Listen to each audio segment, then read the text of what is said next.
Hello, everybody, and welcome to the afternoon tune. I'm your host, Josh, and today I got my co-host Sage from Rated M for Immaturity. There, how's it going there, Sage?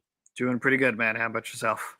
Doing great, man. Got a lot of stuff to talk about. Got some great news to talk about. Great announcements to talk about. Got a couple reviews there. I can't wait to hear your review there. That Assassin's Creed Shadows there, that DLC. Can't wait to hear you check that out. Hear your thoughts on that. What else we got on the docket today? Did you see Jujutsu Kaisen or no? I was not able to get out to, Okay. unfortunately. Oh, no worries. That's okay there. And then, but we got the Game Awards. Game Awards came out. A lot of big announcements from that. We're going to discuss the winners, the losers, the big announcements from that. A lot of good trailers that came out. Some of which predictable. Some were already rumored and basically showed up. But hey, it's always good to still go over them, get to see There's them in some all their stuff that glory. leaks like the day of, too. Day of. So that's, hey, man, sometimes that happens. But hey, still people are still hyped to see the trailers and still excited. Got that there. Also, news wise, there got some more trailers. Supergirl trailer for that also came out. Going to be discussing that as well. As along with the Street Fighter trailer that premiered at Game Awards, but we'll discuss that as part of the movie block there. Movie trailers. It's only 40 something seconds, but something to talk about there. You're not really. You're more of a Mortal Kombat guy. You're not really a Street Fighter. Mortal Kombat guy. I played Street Fighter 2 kind of a lot, like way back, but not really like overall as a franchise going forward. I stuck with the classic arcade stuff, but that's kind of all I know. Okay, well, we'll get a look at that. It's only like 40 something seconds there. Then what else is on there? Also, Avengers Doomsday. That trailer got leaked. Speaking of leaks, that trailer got leaked there. A lot of people talking about that online right now. Going to discuss the reaction. I'm not going to show it because Marvel's on a revenge path. They're striking down anybody that shows that. So, but you can find it online there. I saw it on Reddit, I think. So I saw it on Reddit. But we're going to discuss if that movie doesn't do well, it's going to be endless headlines about their box office being doomed. Yeah. You think if Avengers Doomsday fails, I mean, you think a lot of people gonna get the boot? You think Kevin Feige's gonna get? But we're gonna. Well, I guess we're gonna talk about it more. But I think it would change for sure. That's the short answer. I think there would be some big changes. Mickey Mouse gonna come in like he came in on the Jonas Brothers and South Park. He's gonna shake some things up there. We'll see. Yeah, we'll discuss that. The reactions to that. What's going on with that? The trailer for that's supposed to be coming out with Avatar, Fire and Ash. So that's what the supposed to show in front of that. But there's 4 different ones there. So yeah, discuss that. Upcoming streams. I can't do a show with Neil. Neil got sick, so he won't be able to make it Wednesday. So I'll just have to reschedule for next Wednesday there. But this Friday, hopefully Dust can join me. Dust can join me doing a review for Avatar, Fire and Ash there. Silent Night, Deadly Night. Possibly I'll see if I can watch it, that Amanda Seyfried movie, The Housemaid there. Do that. Also, I'm going to see The Dust Bunny, which is a movie by Brian Fuller. So I didn't know he had a movie out. And I like Brian Fuller. Brian Fuller, he did Hannibal. He did that. He did Pushing Daisies. Big time showrunner. And this is his first ever feature film. So I want to be there to support. I like Brian Fuller. I like his work there. I didn't see American Gods. Did you see that? Like unbelievably good. Like, how are they pulling this off? First season, followed by a creative difference departure by Brian Fuller, to one of the most disappointing season 2s I've ever seen. Wow. Okay. Interesting. Okay, there. First season's great though. Like, if you watch that and then just stop, it's like really solid. Oh, okay.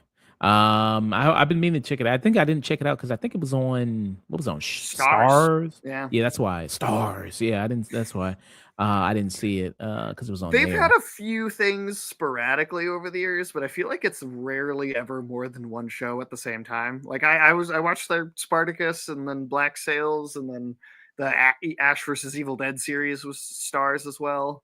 So I watched all of those like individually, but yeah, there was never a network that was able to air like multiple things you wanted to see at one time.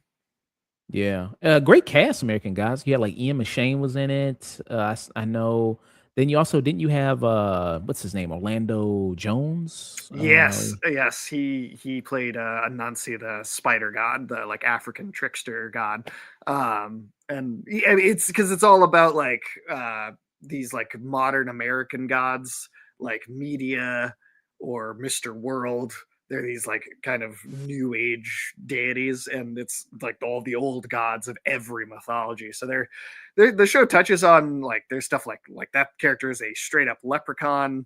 There's Norse mythology. There's like old Slavic mythology. There's African gods walking around. There's straight up Egyptian and Greek and Norse stuff, and but even like lesser known like smaller culture deities. Like there's like a whole flashback to like an area of the Middle East changing through all these different eras and like which gods are being worshipped through which times, and like it's really well done. It's really well done. Okay, I'm seeing it's on Tubi. Oh, hey, maybe Tubi coming Oh, clutch, man. I can watch it on there you Tubi. go. And each it seems like each season is only what 8 episodes here. I Okay, think so. I don't even think I finished watching the second season, if I'm being honest. But yeah, that sounds right. I'm pretty sure the first season was 8 episodes. So yeah, I think they did 3, and it finally got canceled right after that. And I I don't know how far they got into adapting the book, but the show's original intention was to do the whole first book and then continue like a planned narrative that had never been written in book form. But the book was also Neil Gaiman, and I think that would probably not do so well now. yeah, So they got to wait for him to die to do yeah, some more stuff. You it's know, let's it's got to be like an H.P. Lovecraft thing where it's like 150 years out. Yeah, all right, it's game, but until yeah. then, So yeah, we're not getting no more any more Neil Gaiman stuff for a while. Yeah, no. we ain't getting more stuff from him in a while there. So yeah. What was I just talking about? Oh yes. Yeah, future upcoming streams there. Yeah, Dust Bunny. I'm gonna try to do that. And then also, yeah, I think those are all the movies I'm gonna try to do Friday. Saturday, no stream planned, Sunday, no stream planned. There. Monday, I gotta decide what if you're all available Monday, next Monday, what we're gonna do for that show. But there, and then next week is Christmas time, Christmas holidays. I probably won't do a stream then. I won't do a stream during that period of time, but I'm gonna go see a lot of movies. Marty Supreme, I'm excited to see. There's that movie. I hear it's one of the best movies of the year. It's on a lot of best of lists. It's the I movie with don't Tim. know if I've even heard of this. Who's the director? It's Josh Safdie. Okay. So they're a brother duo team like the Coen brothers. They split off this time though this year because one did Marty Supreme and then the other did the Smash Machine. The Smash Machine, I thought it was okay. Kind of a little disappointed by it, but it seems like I guess Josh Safdie is the better brother. I guess it's like he's the good one. Doesn't that always end up happening with collaborators like that? Like Coen Brothers did it too at one point. And I remember one of the movies that one of them made was just kind of Yeah, because when they split off, so Ethan Cohen, he's Oh. doing he did a movie we reviewed, Honey Don't. I didn't like that. Then he did that other movie, Drive Away Dolls. I didn't really like that all that much. That was disappointing. The only movie I think Joel Cohen has done by himself is Macbeth. I think that's the Okay. only one, which I liked. I liked Macbeth. But here you got Timothy Chalamet, who's he's the new big thing. I'd say he's the new Oh, he's Leo, yeah. maybe Leonardo DiCaprio of our time. Maybe I guess you could say. I think he's pushing to be on that level. I think if he keeps it up, he for sure will be. Yeah. And it's a guy who Marty the Supreme, they're a guy who wants to excel and be the best at ping pong. Yeah. Mm. So he wants to be the greatest at ping pong. How are you at ping pong? Oh, terrible. Okay. Yeah. I tried to play ping pong a couple times. Yeah, not my I don't think it's my thing. Yeah, I tried to do it a couple times there. But yeah, so I'm hearing it's really amazing there, this movie about this guy who's playing ping pong. Hmm. But yeah, so there's that, and then also I'm excited to see this movie called No Other Choice, Park Chan Wook, his new film. Mm. That looks really amazing there. I can't wait to see that. Has he Uh, really ever like missed too? I feel like he's one of those directors that sees every time at least all the movies I know, it seems like he's got a kind of a perfect track record. yeah, I don't think I've seen all his movies, so it's tough to say. Of course, I've seen Old Boy. I've seen that. Right. I love Old Boy. It's one of my favorite movies ever. I love Old Boy. I haven't really seen in because I know he's done like The Handmaiden. I'm looking at. Okay. I hear I Decision probably haven't to seen all of them either. Yeah. I hear Decision to Leave is really amazing too. Somebody said recommended that to me. They said that's really great. But yeah, so he's got Old Boy, he's got Sympathy for Mr. Vengeance, he's got Lady Vengeance, he's got Hmm, stop me if you've seen these movies before. not yet. Thirst, Stoker, he's got The Handmaid I mentioned, Decision to Leave. So I guess you just know Old Yeah, Boy. I know Old Boy. Yeah, I guess I've just remembered that.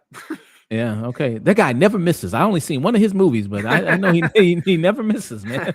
But yeah, so Well, now I it's have to watch all of them and just make sure, and then come back, and then hopefully say it again. yeah, you know. And I hear a lot of his movies are really The Handmaiden I hear is really great. I've put it up for polls when we do horror when it's October, Hmm. but people don't really vote for it. People vote something else. So We could because just I've always wanted to see it. I'd be interested, so we could just do it anyway. Yeah, just do it anyway. Just Yeah. yeah. Actually, you want me to do that? I'll put up a poll for which Park Chan Wook movie we should review. All right, that Um, sounds good to me. before No Other Choice comes out there and get in that spirit. Speaking about that, putting up a poll there. I do have a poll right now, twitter.com, the afternoon tune. Just type that in, you'll be able to find us there. Rob Reiner. Rob Reiner passed away recently, him and his wife. Um, Rest in peace to them. And yeah, so horrible situation there that happened. And but people, now that he's gone there, good loving memory at his work and what he's done for film. And Rob Reiner, I mean, you look at his streak. I mean, they said like this guy had a 6 year streak where it was like, damn, he didn't miss. It was like classic film, classic film, classic film. This guy just didn't Was miss. Misery in that 6 year streak? Yes, it was. Okay, because that's one of my favorite movies of all time. So it started with Stand By Me in 1986. Then it went The Also Princess fantastic. Bride, When Harry Met Sally, Misery, and A Few Good Men. Yeah, that's a And then lot. That's a lot in a that's short amount of time. yeah, and like all those movies, very recognizable, quotable movies. A lot of people, That I feel like even young yeah, people still know the touchstone of it too. yeah, yeah. So I mean, having that type of impact on film is huge there. And then even his very first movie, This Is Spinal Tap, one of the greatest Yeah, comedies ever made. I mean, it's yeah. yeah, classic film there. So yeah, rest in peace to him there. Of course, towards the later part of his career, he started to, kind of hit and miss here or there, but I don't know if yeah. I've seen a lot of his more modern films. Looking at more of his modern movies here. Let's see. He had I The feel Bucket like I haven't. List. The bucket. Uh, Oh, was that with Jack Nicholson and Morgan Freeman? yeah, I, that I never saw that, but I remember the commercials playing on TV like every day for 6 months. yeah, he had that. He did LBJ. He did that one. Okay, I don't think I've seen that one. I haven't either. Let's see what else is a modern. I did see recently, actually this year. We did a review for Rob Reiner movie. We did This Is Spinal Tap 2. Mm, That the sequel to that came out. We did a review for that. And did that. Um, yeah, hmm. but yeah. So rest in peace to him there. We're gonna do a retro review of one of his movies there. I'll probably do it with Neil there. Neil says he's never seen Misery. I'm surprised he's never seen Really? Misery. Oh yeah, Yeah. that's a great one. I think that's one of the best Stephen King adaptations. Among everything they've ever done of his stuff. Yeah, I think that's up there with one of my favorite Stephen King adaptations too. Did Kathy Bates did she win an Oscar for that? Misery? Or she was can't I remember. can't remember if she won or if she was just nominated, but I mean, she Yeah. was for sure nominated. Um oh yeah, she did win. Okay, Okay, okay. she did win, yeah. Like the and it's an Academy. And it says here Misery was the only film based on a King novel to win an Academy Award. Wow. Oh, fun fact there. But yeah, I love this Misery movie. Yeah, it's great there. The hobbling scene that always gets me. I was like, ooh, ugh.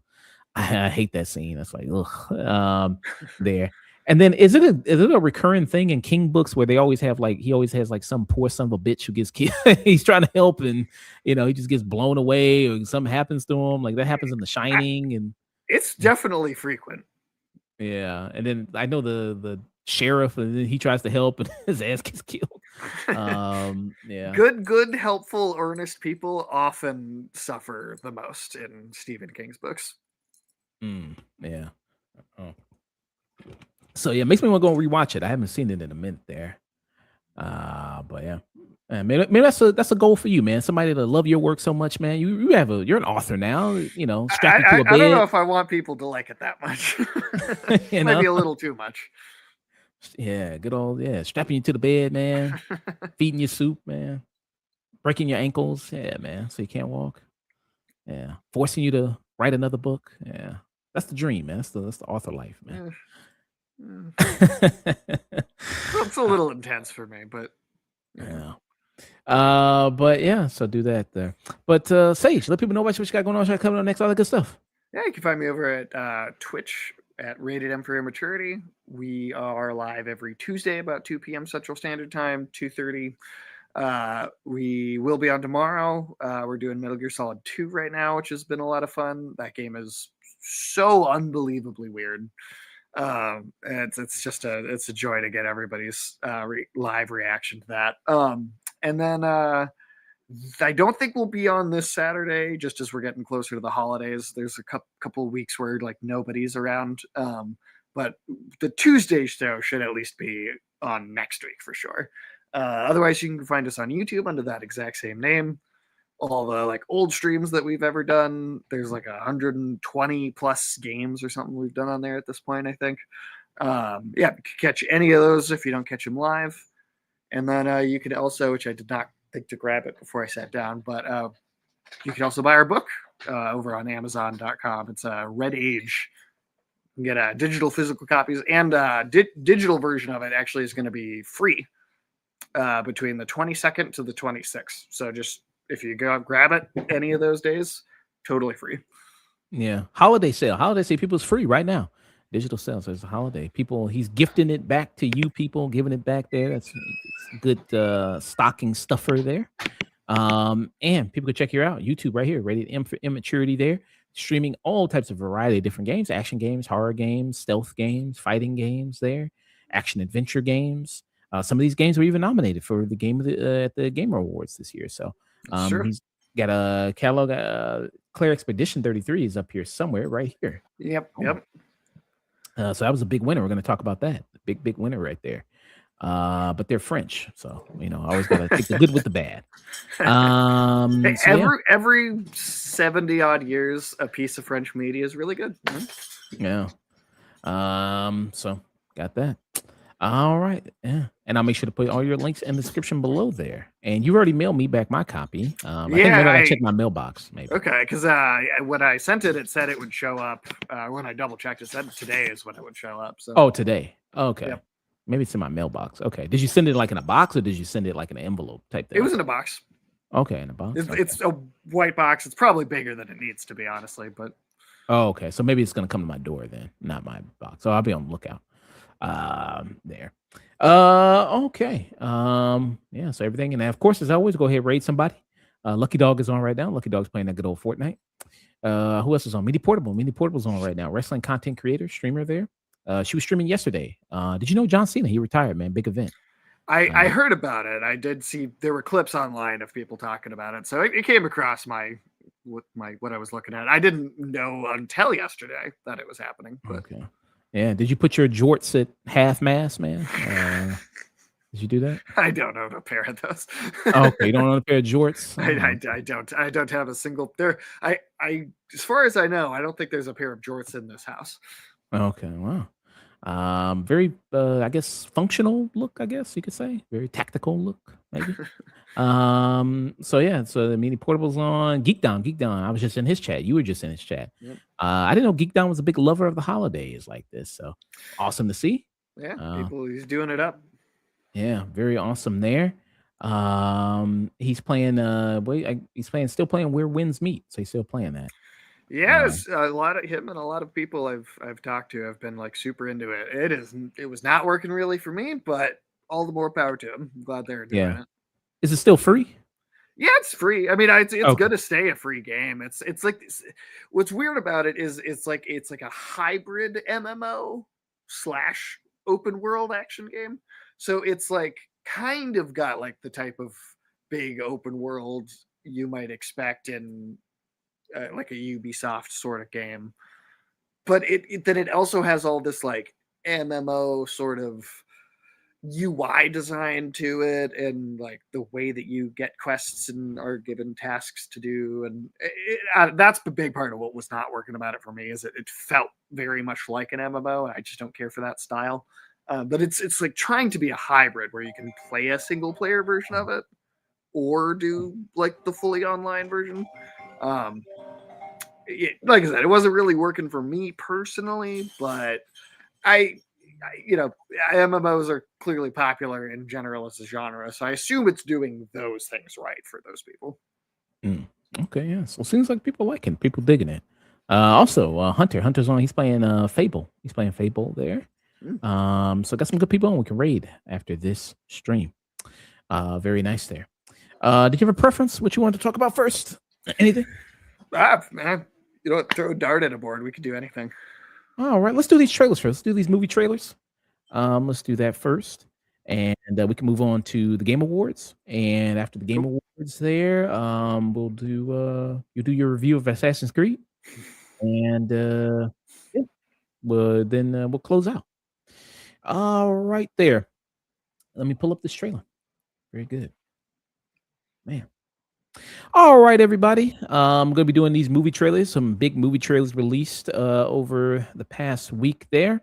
One for Street Fighter, one for Supergirl, and there's a leaked one out for Avengers Doomsday. We're not going to show that trailer, but we're going to talk about the reaction for that. I'm going to show the Street Fighter one first there. It's a quick little 40-second thing there. Just getting a look at the cast, basically showing off everybody. And they were at the Game Awards. The cast show up. Did you like their appearance at the Game Awards? I mean, one, I'm just not a huge Street Fighter fan, so this wasn't like it. I guess I just don't really care. They start showing Street Fighter stuff, I tune out a little bit. So like I was, I was watching it, but calling out like the whole roll call of actors, it just doesn't really get me excited for anything. Um, and it seemed like kind of like a school bus of kids for some field trip where there wasn't like like a designated chaperone to be like, all right, this is what we're doing tonight, guy. Like it felt like they just kind of went up on stage and no one knew who was supposed to be talking and who wasn't. That's kind of what I got from it. Like there was like no coordination among anybody. I see some people look stone faced. They're like, "Who the fuck is this?" So in the crowd, like that dude. He like, "Who the fuck is this?" Jeez. But yeah.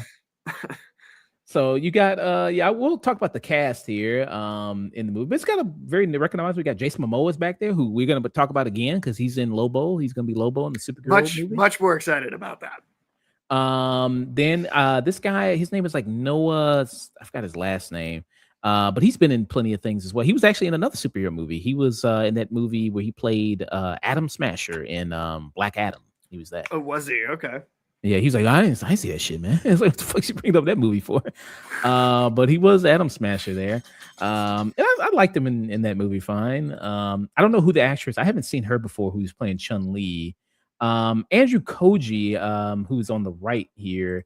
Some people saying like, because they did the whole kind of look on the scene there, they took like when they show them, and he's kind of always off to the side, like everybody's all bunched together, he's kind of always off to the side there. But Andrew Koji, did you ever see that show Warrior? I watched a decent portion of it. I haven't seen the whole thing, but I did really like what I saw. Yeah, he's really cool. He's really badass, man. I loved him in Warrior there. And yeah, so and then you have some wrestlers here. You got also Roman Reigns who's in this. Roman Reigns. So I don't know what you would call that. He's a Samoan guy playing a Japanese guy. I don't know what you would call that, but okay. Interesting casting there. All right. And you also have let's see, Cody Rhodes there, who's also there. He's a wrestler as well. He's playing Guile there. And then this guy, he's playing Zangief, the big motherfucker right here. So perfect casting with him. I mean, that's he looks like it. Like, yeah, you definitely deserve to be in a video game. I think the only person not here, I think, is 50 Cent, I think. So. Is he too busy talking about Diddy on ABC? Probably. He's too busy, man. He's on the Fuck Diddy tour, so he's busy doing that. But he's playing Balrog. Yeah. There, Diddy is. But that's a lot of recognizable people there. So yeah, they were on stage there. You also have Andrew Schultz in this. Do you know Andrew? You probably don't know Andrew Schultz, right? I kinda, but like not like really well. Okay. Yeah, Like I'm vaguely aware. yeah. I think out of everybody, people hates him. People hate him the most. I think seems like he's playing Dan. And I don't know if you know much of the personalities, I guess, of these characters. I guess. There's a couple that I recognize. Like I know your Ryu and your Ken. I know Blanca. I know Dalsim. I know Chun Li. You know Akuma. I know like if they were in Street Fighter 2, I probably will recognize them. But anything outside of that or more recent than that, probably not. Yeah. How do you feel about Davis Delsmelchian? He's what's his I name? love him as an actor, but I wonder if he. M. I guess Bison is. yeah. I wonder if he, as far as the way that character looks and is, seems like this like really big, huge dude. I wonder if that really visually sells as well. But I mean, I think he's great. So Yeah. All right, let's take a look at this.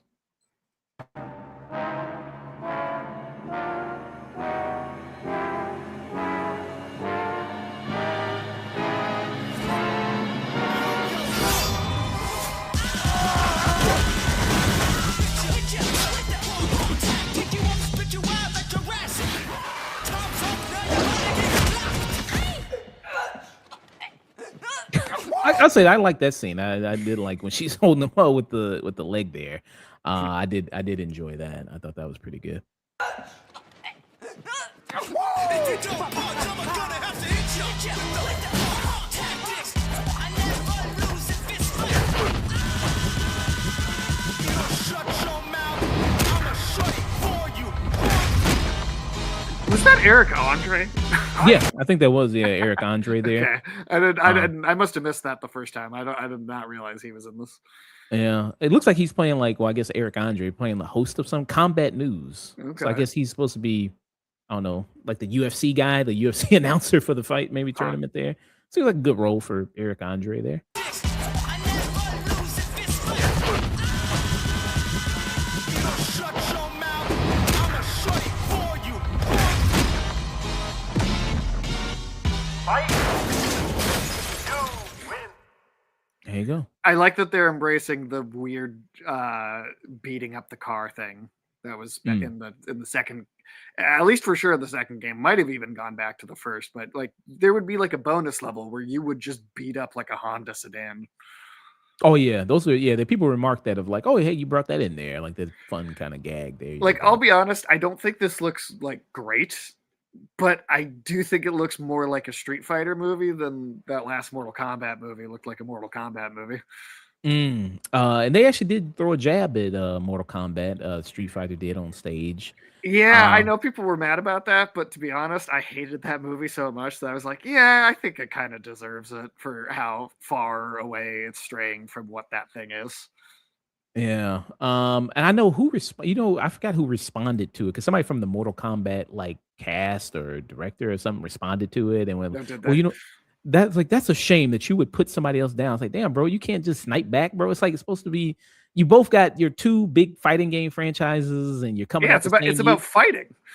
Like, it's like all in jest, man. Like, damn, man, have some a little bit of fun, man. Jesus Christ. Yeah, it's I and you know what? That also to me though is the problem with at least the first, and we'll see about the second, but for sure the first of these Mortal Kombat movies is that whole movie is taking itself so goddamn seriously. And it's like well, no wonder that's the attitude of the people that made it. Yeah. So you don't really get a sense of many of like the characters, and it's just showing you like, okay, here's who's everybody's playing, here's how they look in their costume. Do Feels you like think a anybody sizzle reel. yeah, kind of like that. Do you think anybody looks goofy or silly in their kind I of mean, respective? I think all of them do to a degree, but I think that's in a way a good thing, right? Because it's like just embrace the inherent silliness of the video game. I mean, like that guy's hair, guy was it Guile? Oh Guile's yeah, guy. hair is crazy looking, but I would kind of rather they just go with it, you know? Yeah. I mean, everybody looks straight out of the video game. I mean, it Pretty much, yeah. It is straight out of the video game in terms of the outfit. So they're not trying to go, let's try to make it more modern or less silly or to fit Yeah, on screen. They're like, no, it seems like everybody was like, oh, let's just have them look how they look in the video game there. as it should be. Um, so I guess that's something to like about it. And you mentioned Eric Andre's in this. So the director of this, I kind of lost interest in this movie because at first the directors attached to this were the directors from Bring Her Back, and Oh, Talk to Me. interesting. They were initially attached to it. The Philippou brothers there. Mm. I know you hate Talk to Me, but did you see Bring Her Back yet, man? Not yet, not yet. Okay. It's on my list. I want to watch it, but They have a YouTube channel, Raka Raka there. So I think they were initially attached to it, and then they dropped out of it. So I kind of lost interest of the Street Fighter movie after that. But the director of it now is Kyoto Sakura. mm, There, he's actually collaborated a lot with Eric Andre, apparently. So he's done a lot of stuff with him interesting. with the Eric Andre show and everything like that. Definitely not. Um, I would have been like, hey, get that guy, but yeah. So I guess he's like, man, I'll put you in a role, man, get you something to do there. So do you think that? Oh, I'm sorry, you gonna say something more? I was just gonna say, I don't understand how none of these companies have just seen the raid and gone, can you just get that whole team to make Mortal Kombat or Street Fighter or like one of these fighting games as a movie? Like, just could you literally just get that crew of people? Like, how has that not happened? Yeah, Eco Weiss or somebody like that, or I don't know, Chad Stahelski, or maybe get him, or who's the guy did Ray Gareth Evans? Gareth I think Gareth Evans, but then also like a bunch of the actors that were in the roles were also like like doing the choreography too.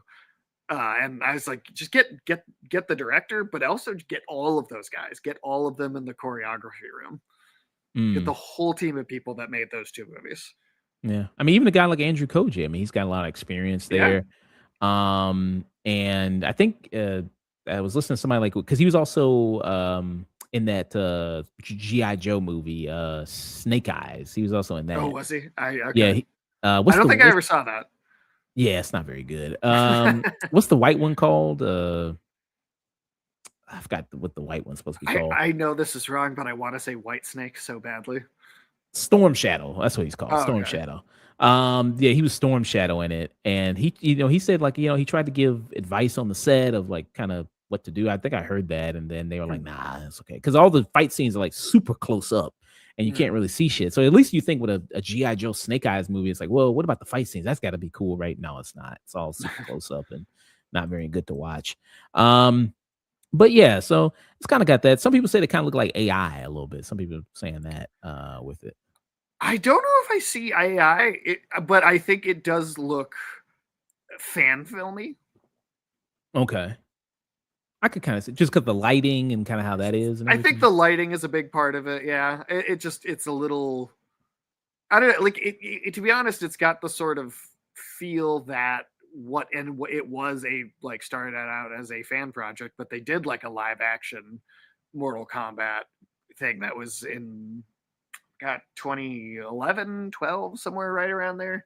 I think Mortal Kombat Legacy was what it was called, and that was like it was fan made, or there was like a short that was fan made, and then they kind of were like, okay, we'll give you permission to do like you can have a small budget and do a season or two, and that like it had a little money in it, but it was still very very cheap and very low budget, but that Mhm. had a very similar sort of vibe, I think. Mm. Okay. So are you calling it right now? Street Fighter is gonna be better than Mortal Kombat 2? It's going to be better than that. I think it's going to be better than the first one. I don't know about the second one because I think Carl Urban is really good at making bad movies fun to watch because he is so charming and entertaining. And so I think that there's a possibility he could kind of save that a little bit as an experience. But if that doesn't happen, then honestly, yeah, I think so. Yeah. And I noticed the trailer, it seems like it doesn't have a release date for this street. It just says 2026. It really And did feel like one of those scissor reels that they would show at like Comic-Con when they're like, we don't have the footage finished for a full trailer yet. So we're not even going to put this online. We're just going to show the people here in the audience. That's kind of what this feels like. yeah. Mortal Kombat 2 is coming out May 8th. So it's coming out May 8th, It was supposed 2026. to be in October, wasn't it? And then they pushed it back for like half a Ye- year or something like that. I think so. Yeah, I think it was, and then they pushed it back there. That's But kind of this, weird. I see here it says a third one's already in development. So I don't know. Maybe they feel good about this one. They're like, oh, let's green light. It's not gonna matter anyway because they not gonna, they gonna get bought out anyway. Like, you know what? Let's get rid of this shit. Yeah, Sell it off. probably. You know, give it to Amazon, some shit like that. Gonna get a TV series. Um, but I haven't seen any of the Street Fighter movies previously. I have not either. I know Wait, there was actually, the anime and then the '94 movie, and then there's like the Legend of Chun Li that was like some direct to DVD type thing, right? no, I think that went to theaters. Did it? Chun-Li, Oh yeah, I man. think it went. Okay, To I theaters. guess maybe I just saw it on TV and I was like, yeah, this feels like what this was made for. Yeah, the Street Fighter Legend. I think. Well, actually, maybe take that back. I think I did see that one. Maybe I forgot. I think I did see it, but yeah, it was in theaters there. Wow. So I'll put that up for a poll. Which one we should do? Should we do the anime one? Should we do? I think I've seen the animated one. I think I've seen Okay. that one. I forgot about that one. And then there's the Street Fighter Legend of Chun Li. Then there's also the one that came in at what 94, right? Yeah. There's that one with Raul Julia. There's that one. What was the one? Wasn't there one with Jackie Chan was Chun Li or something? What was that one? I'm sorry. What? Jackie Chan was Chun Li one It time. took me a moment to process that.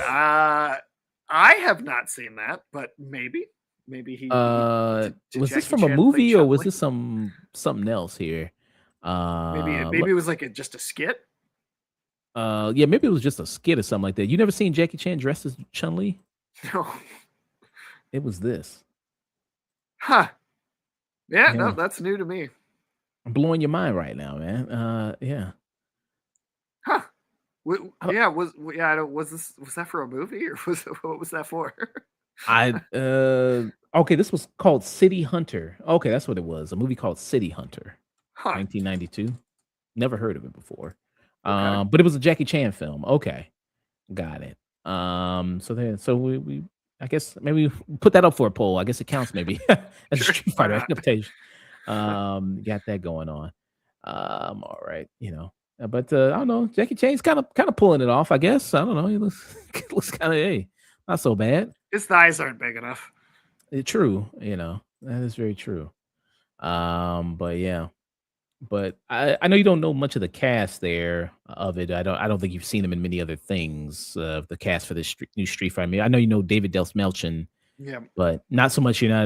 Roman Reigns. I've only seen him in like one thing before. Was Yeah. he in Hobbs and Shaw? Yes, he was in Hobbs. Then and I've Shaw. seen him in that. That's Okay. it. Yeah, he was in that. Cody Rhodes. I don't think Oh, he was in Naked Gun. I did see him, and so he's in Naked Gun. Okay. I've not gotten around to that one yet. He was in that. Then the guy, let's see, 50 Cent. As long as he doesn't really talk so much, maybe that'll work there. Because 50 I know Cent him got- from terrorizing P. Diddy. yeah, for being of the real M. Bison of P. Diddy's life. So he's got a lot of experience with doing that. Then there's so you got Noah Centineo there, like I said. So he's done Black Adam. You saw Black Adam though. You've seen I that. did. I feel like that character might not have ever taken the mask off in that movie, if I'm remembering right, though. Oh, I Did he? can't remember. I mean, I also have forgotten most of that movie, so if he did, maybe he does. But I feel like a lot of it, he keeps the mask on the whole time. I forgot he was in that Nicolas Cage movie, Dream Scenario. I forgot that. I don't remember him. Oh, what? Who did he play? His son or something in that, or like? This is a cameo. He played Dylan. Oh, It's a cameo. okay. Yeah, I don't remember that then. Definitely seen that movie though. Yeah. I already talked about Andrew Koji when he's been in there. So he's probably the person I'm most excited to see. Because Yeah. usually when Andrew Koji, he's in movies, he doesn't really do a lot of beating the shit out of people. He wants to okay, I'm a serious actor when movies. I'll say that for the TV, for the small screen. I'm trying to, to be a little bit more serious when he tries. So I'm eager to see him beat the shit out of people as Ryu there. And Andrew Koji, I'm trying to see, is Ryu, is he Japanese? Ryu? I always thought he was supposed to be Japanese. Okay. I'm just checking because you got a Samoan guy playing a Japanese guy. I'm just checking to see here. Kaola Liang, she's playing Chun Li there. I don't think I've seen this actress before. Anything other than that. Um, then I also mentioned Eric Andre, mentioned Andrew Schultz there. I don't think I've seen Andrew Schultz in any real movie roles. I can't really recall at the moment. I definitely can't think of anything. Yeah. Then you got so yeah, he's playing Dan there. Do you know how to pronounce? I'm gonna throw this name to you. I'm gonna be like Mark Wahlberg at the award show. I want to see if you could pronounce this name. Do you know how to pronounce this name? Uh, Uh, Vij- Viet Jawal. what? Jamal. Okay, what part of the world is he from? I think he's Indian. Indian. Okay. Yeah, he's an Indian actor. So Vijut, apologies to him. Vijut, Vijit. maybe then. Yeah. So it's Yeah. probably Vijit. Yeah. Apologize to him. But he's playing Dawson.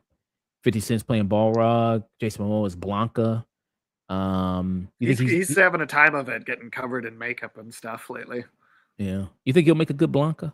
Blanca? That seems like it fits him. I feel like that's got to be an easy character to do as long as like you're big and like intimidating looking, right? Like I mean, Yeah. but I mean, again, I really am a Street Fighter novice, so maybe I'm not remembering this right. But does Blanca even talk? I thought he was more of like just like a creature. I'm the wrong person to ask. Yeah. Nobody's mostly talking at all in the games I was playing, so I don't have a good frame of reference for that. Yeah. I don't even know what is he. Yeah. Is he supposed to be an animal? So I never knew what Blanca was supposed to be. Is he like an animal? I just some crazy looking Japanese monster. I never questioned it all that much, if I'm being honest. So yeah, that's him right there. So we'll see that. Then you have, let's see here. So he's playing, and then the big guy, Oliver Richardson, he's playing he's playing Zangief. He was in He looks right. He looks very right for that show. yeah, big guy. He's like 7'2", so he's 7'2".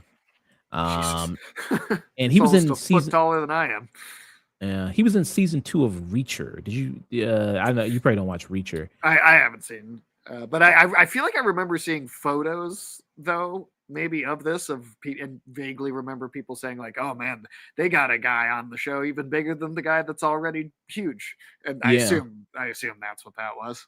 Yeah, it was because season 3. I think it was season 3. It was kind of pitched as like him versus him. Yeah, Reacher and Alan Richardson is a big guy. I mean, he's big too. So it's kind of like Kong versus Godzilla. Like, oh shit, who's gonna like? And the whole season was building up to them fighting each other, and everything like that. So you got that going on. Then also, so yeah, he's playing Zangief. Oliver, let's see, Orville Peck, I'm sorry, is playing Vega. He's playing Vega there. And when he came out on stage, he was the guy with the hat. He was at least he had the Okay. mask on. So people would remark, hey, that's cool. You kept the mask on. So That's cool. you know Yeah, what I I like mean? that. So he's staying in character there. Hey, he's even got the mask on in his picture here on Wikipedia. So he's got the mask on there. So he's gonna be doing that. So that's Well, he sticks okay, to that's- it, huh? yeah. So maybe that's gonna be his thing, maybe. Or maybe that's just seems like he's a musician. He's a country musician. So I don't know if that's already part of his. Huh. Oh, okay. So it says here that's widely known for often wearing a mask and not showing his face publicly. Oh. Okay, so that's kind of his already part of his identity there. Huh. He's Well, there a you luchador country singer. Okay, gotcha. Then you got that. What will they think of next? Then you got a Hiroku Goto there, who's actually he's a professional wrestler. He's a New Japan Pro Wrestling guy. So he's playing E Honda there. Then you got a Mel Jarnison who's playing Cammy there. And then there's another character here who's playing Julie there as well. This name I'm probably gonna need your help with as well here. What do you think? Rihanna Valadingham? Okay, yeah, I think that's That would pretty be good. my Yeah, guess. yeah, that's pretty good there. So yeah, she's in there. Julie, I haven't heard the character Julie before. Yeah, I have no idea who that is. That must be from. Well, I can't say it can't just be new game because I haven't played, one than 20 years, but more recent than I'm familiar with. So it's this character. Okay. Huh. Yeah, I just don't remember Yeah. that at all. Seems like And she's from kinda maybe Alpha 3, Street Fighter Alpha 3, maybe. okay. I mean, stunning woman. I mean, very good woman. The actress here, very very stunning woman Yeah. here. So yeah, so basically, then there's a character, a UFC fight, Alexander Volkovsky. He's playing Joe, there, who's another character as well in this. I can't say I'm familiar with Joe as a Street Fighter character as well. There, One thing I do wish this trailer or teaser did is just maybe show just a tiny bit more of like unbroken fight choreography. mm, I feel like if you showed that and that looked really good, I feel like that would be the thing that would get people excited. Is like, oh, it looks like, what the story is maybe a little whatever for something like this, but if the fight choreography does genuinely look really good, I feel like that would be the big selling point. yeah. So I don't know. I don't know how far they out from this movie coming out. Like I said, maybe we get more footage. Like I said, more action scenes, seeing them. But it seems like maybe they're embracing a little bit more of the goofiness there that people like. So you got that. And the movie's also it's a period piece too. It's set in 1993. Oh, interesting. Okay. Period piece. You think we'll get some like 90s slang, some 90s music? I can almost guarantee it. Yeah. Okay. So Street Fighter. That was our thoughts on it.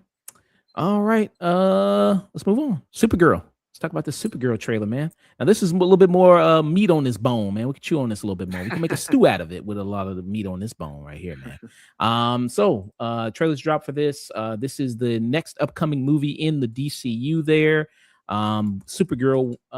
So she's getting her own movie. It's been a long time since Supergirl. Lanterns got delayed from early next year to kind of late summer, so this actually might be the very next thing coming out. Oh, nice. Okay, so they got delayed a little bit. Want to probably take some more time to work on it. So yeah, this is directed by Craig Gillespie. Craig Gillespie, he did I, Tonya, which I love a lot. I did love I, Tonya. He also did Fright Night, the remake, which I think is one of my favorite remakes. I love Fright Night. Did you ever check that out? Yeah, I agree. Actually, I thought it was a pretty good remake. Then he did his own Batman movie with Cruella. He did that. So that was okay. Interesting. you don't know the story of Cruella, man? Have the origin story of her? No. I mean, I've heard her parents were eaten by Dalmatians. Yeah, so it's like a fucking crazy story. It's like, okay, this is wild. All right, it's got her own like superhero origin story here. Yeah, and he also did the last movie I saw from him was a movie came out a few years ago, Dumb Money. That was that movie with Paul Dano, the guy that Quentin Tarantino hates. He was in that. And he did that, which I liked. I thought that was a good movie. I thought that was a solid movie. So he's got a good track record there. And you have read the Supergirl Woman of Tomorrow comic, a lot of what this film is based on. It seems like also they took off the other title of it because I think initially it was called Supergirl, like Woman of Tomorrow. They took that off and just called it Supergirl. Yeah, Superman was Superman Legacy at first, and then they just kind of made it Superman. So I wonder, is it like a Return of the Jedi thing? It's like, okay, shorter words means that we don't have to spend that much money on the posters. Maybe is that a thing you think, or it's just like could be. I also think I could see a good argument that having subtitles on everything right away makes it feel like it's not the start of a thing. Like it could make people feel like, oh, that sounds like a sequel, or that sounds like it's part of this thing that's been going for a while. I don't know. There's something about maybe just Superman to start with, or Supergirl to start with, that maybe just makes it seem easier to jump into from like a fresh perspective. Good point. Okay, so let's check this out. Supergirl 2026.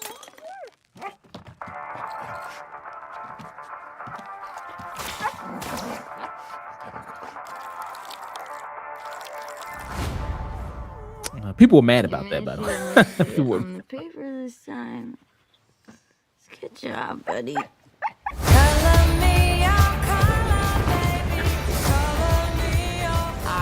Cars are out. Hereby declare that 23 will be the best year yet.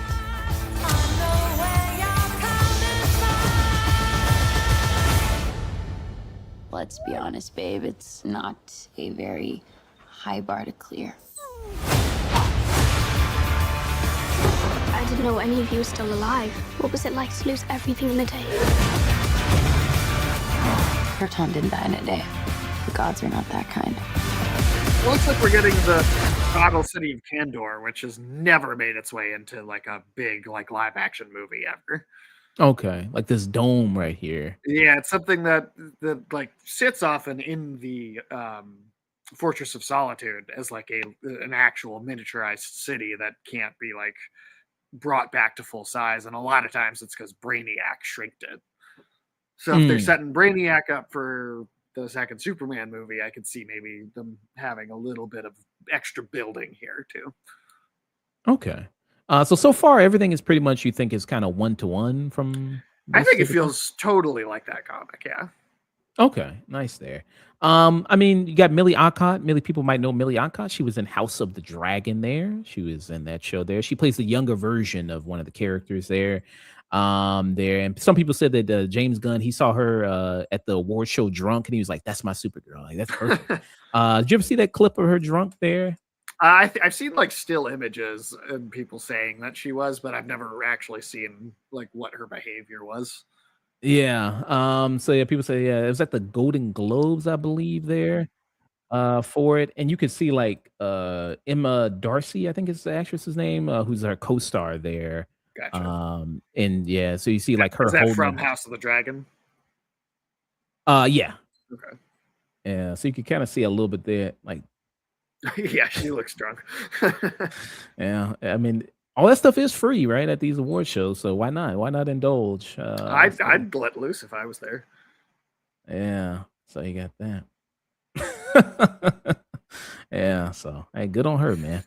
Um, and some people remarked also, it's like this looks like Guardians of the Galaxy. Do you think people are only saying that because James Gunn is head of the DCU? You think they I think wouldn't be they're. saying that if it was?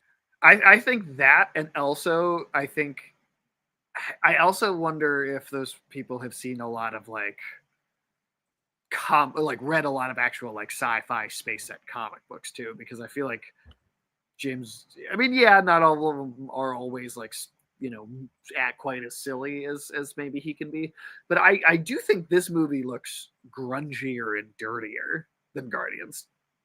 Mm, okay. Like Uh, there's certain shots, and it's like daylight, so maybe it doesn't look as dirty, but there's certain shots that I thought like that looks more like a planet, like a desolate planet from like the Alien franchise at mm, times. okay. And then people also said, well, she's even got like a duster like Peter Quill. She's even got that like him, and she even has a Walkman like Yeah. Peter Quill. Now I will say the Walkman thing, I kind of that doesn't really make sense, but I don't know, maybe it makes sense in the movie because there's like a thematic Yeah, purpose for him to have a Walkman in the Guardians movie. But it seems like being a woman of her age, she would have like I don't know, maybe the regular like cell phone or something, and have AirPods or something. Not really that's like a walk. true. Although it is a weird alternate universe, and I do wonder if maybe like the tech, because they have like the internet and stuff for sure, but the tech in Superman was a little like mixed with some old stuff and some new stuff. So maybe it's just a product of it's like kind of what they've already done there. Yeah. And I mean the music, I was listening to the NATO cut and they were talking about like, is she gonna be because I mean this is just a trailer, so we don't know if this song is Call Me by Blondie, which is an 80s song. Like, is she gonna be listening to this in the movie? And if Right. she is, like, you're seeing this trend of like superheroes listening to like 80s, 90s pop music, whatever. And would that make sense for her character given her age? Why isn't she listening to Kesha or Sabrina Carpenter or Dua Lipa or Olivia Rodrigo. Why isn't she listening to somebody like that? So with Well, that, I I guess we'll see how they do it, but a lot of the time she is because she's his older cousin, right? But because of time dilation and space and being cryogenically frozen, she ends up coming to Earth much younger. So I wouldn't be surprised if, especially based on, I mean, her age here, which I think she said 23, right? I yeah. wouldn't be surprised if she's barely been on Earth at all, and this is kind of the first time she's hearing any of, or at least very early into experiencing any of that sort of Earth culture. That's true, yeah. Because I mean, in the Peacemaker season 2, we see that she is like in that retcon Mhm. thing that she was a part of like the Justice Gang or whatever. she's a part of that. So I don't know how long she's been on Earth there. 23 will be the best year yet.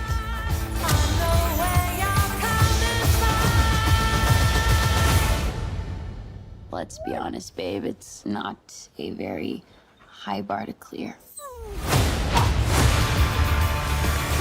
I didn't know any of you were still alive. What was it like to lose everything in a day? Also, a drunk party girl is going to be listening to music of some kind. So, Mm. I mean, Yeah. I guess it depends on which type, I guess. Yeah. I don't know. Her Tom didn't die in a day. The gods are not that kind. That's kind of a cool shot. Her screaming in space is kind of a nice shot. I like that shot. Her doing that.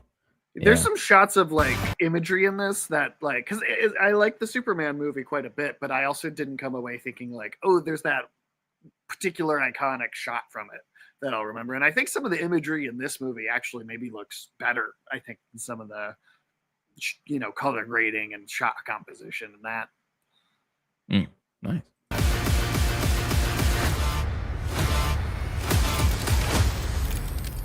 Okay, this does not look like this is gonna end well.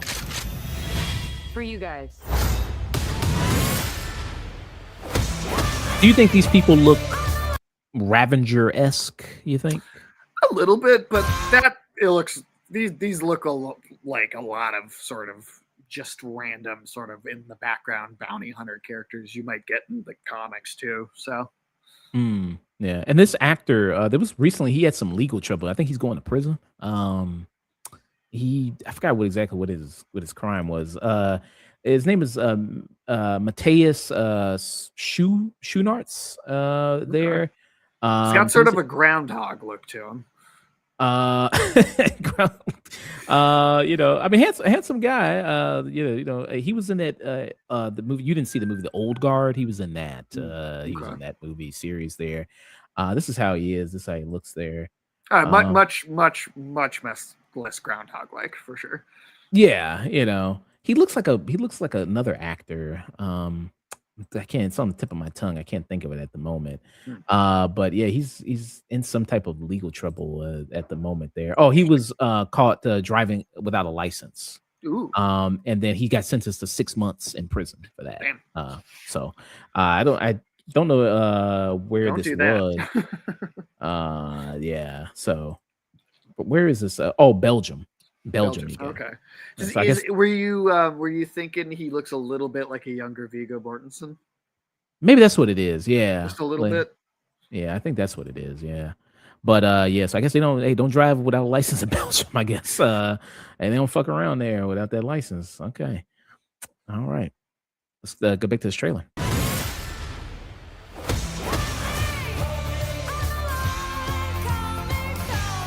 Do others on your planet have powers like you? So do you know this girl here? Do you Yeah, know she's this a character from the book. I don't remember the name though. That's not Okay. coming to me. Okay. So a lot of people say like in the comic, it's kind of like a lone wolf cub type situation here. There's going on? definitely some of that going on. Gotcha. Okay. Have powers like you? No, it's Like pretty that small world too. that this whole like sequence is taking place in, like that almost looks as dirty and like grungy as a planet in one of the Alien films. Like that does not look like, I think Guardians of the Galaxy always maintains some sort of like shimmer or kind of like almost pop star glitz to the like grungy space stuff, but like that really looks like a terrible place to be. Yeah.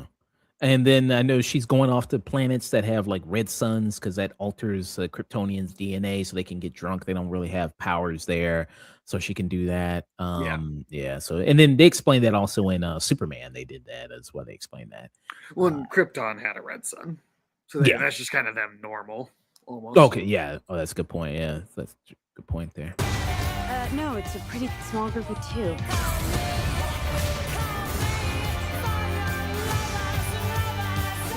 And then you got a quick shot here, Jason Momoa as Lobo, a role he was born to play, Lobo. He looks perfect. I mean, I know it's not a long shot, and they I think they released like a separate still that had like a little more like kind of clear lighting to him.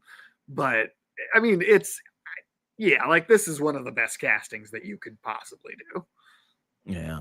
Because I mean, I think Jason Momoa is a fan of him, fan of the character there. He thought they were going to cast him as Lobo when he went in to then be told, "We want you to play Aquaman." He went into that meeting thinking like, "Oh, they're going to tell me to, or they're going to ask me to play Lobo. I finally get to do that." And then he was like, "Aquaman? What are you guys talking about?" Aqua Bro Bro, man. Now he's Lobo Bro Bro there. So apparently in the comic, they were saying that initially it was pitched as kind of like this a little like Supergirl story plus Lobo, like he's heavily involved in it. But they I cut don't him know out. how big his role was going to be in the comic originally, but he was going to be in it, and then that part was removed. I don't know if it was like main character or not. That I'm not sure about that. Gotcha. But I'm excited to see him. Excited to see him as Lobo there. With that. And I think that'll be a great just like Superman had, a character like Metamorpho that people outside of comic book fans, maybe people that watch some of the animated stuff, they're not going to know who this is. And I think Lobo's another great example of that. And DC just has such a deep well of these characters that have no mainstream exposure whatsoever. So it's really nice to see this. Yeah. Do others on your planet have powers like you? No, it's a pretty small group of two.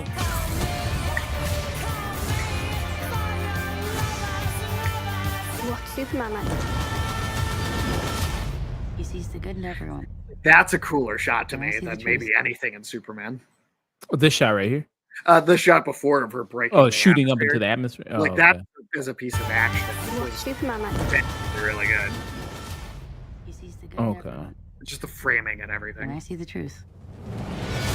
Yeah, so she said he sees the good in everyone, and then she sees the truth there. And then some people were complaining because on the poster it has like truth, justice, and like whatever on her poster. And then there were people go, "This is so disrespectful to Superman and his legacy and America." And like they just don't care. They're anti-American. Was Putting this this on the- Bill O'Reilly? Like who was saying this? It's crazy, man. Yeah. So, She's a more cynical, jaded character. Like, of course, that's like what I don't understand how people don't see. It's a different character with a different tone. It's a different movie. Like it's not a Superman movie that says if a Superman poster said truth, justice, or whatever, then maybe there'd be like, okay, I don't think he gets the character complaint to be made, but that's not what's happening. This is a different character. and then you have people saying like, "Man, I miss Supergirl, the TV show. Now that really got Supergirl right." That was people. That's people who have not read comics, who don't know the character, and that show is just making Supergirl a female Superman. That's what that show is doing. Is she is a copy paste, same personality, just female version of the character. Now, I don't think the actress was a bad casting choice. Even I mean, I think that she's got the look and everything. But Supergirl is like there's a good chunk of time in the comics where she spent as a Red Lantern.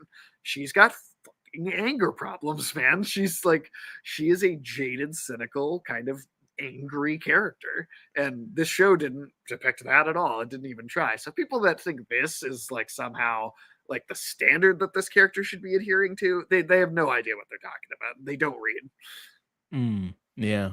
I mean, I know a little bit about Supergirl, and it did feel like watching the show that it was basically she was just female Clark. I mean, she was a reporter.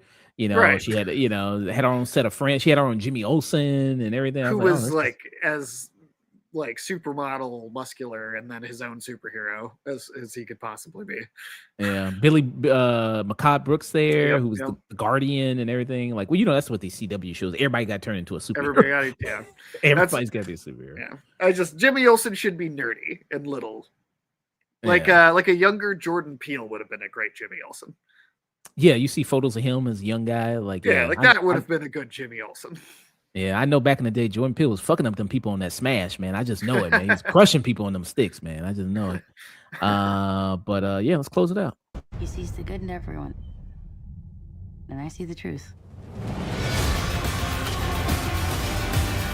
That's cool. I like that stuff.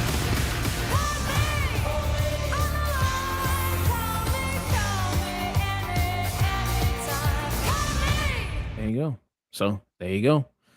June 26th, 2026. Supergirl in theaters there. What do you think, man? I'm excited. I think this looks great.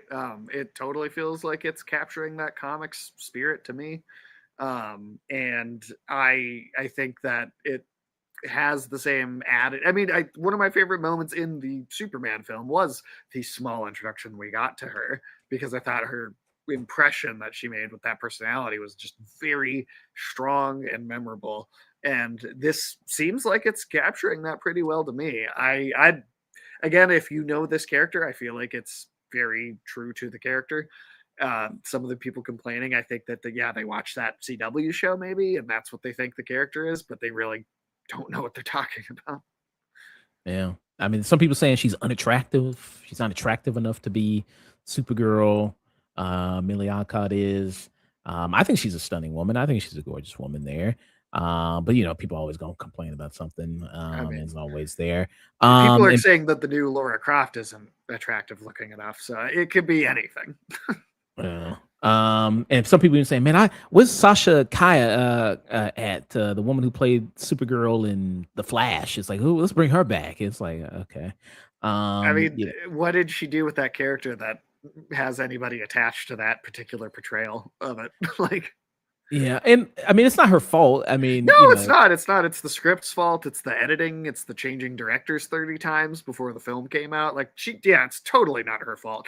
She might have even turned in a good performance that's somewhere in pieces on the cutting room floor of that movie. But what people saw when the film came out, that's not her fault, but it wasn't great. Yeah. Even reviewing the movie, I was kind of like, trying to say something about it. I was like, well, ain't really much to say. I mean, she's only in the movie for like the last 10, 20 minutes of it. It's like, ain't really much to say about it. And even the Flashpoint story that's trying to adapt because it's in the comic and like the animated version, it's a Superman that they find in the base underground, and you can switch it to Supergirl, and I think you could tell that story just as well. But the thing that they missed was that that version of Superman was like emaciated and like nothing but skin and bones, starving, had never seen the sun, and he doesn't just gain a bunch of muscle and get really muscular just because he goes outside in that story, right? Like, he still looks frail even when he's strong during like the last portion of it. So like, they really missed that. She looks perfectly healthy when she comes out, and I think that's like, you can have it be Supergirl instead of Superman. You can swap them out in that narrative and still do a good story. But having her look just totally healthy, I think, missed the entire point of where that character comes in. Yeah, she needs to look like Ariana Grande. That's what she needs to look like. That's what she needs to look like. Yeah. So Christian Bale in The Machinist. Christian Bale in The Machine. That's also a good one. That's how he looks in that comic. Yeah, I mean, and Christian Bale, sick man, Christian Bale, who did all that for that role. So yeah, and this is, people don't know the reference. I love this movie. Good movie. The Machinist there. Man. Sleep paralysis demon right here. Yeah. Oh yeah. But are you excited? So you're excited for Supergirl? Yeah, I'm excited. I think it looks good. I mean, is there like a stunning, oh my god, iconic comic book moment in the trailer? No, I wouldn't say that, but I think its tone it's delivering is consistent. It's what I want to see from this character.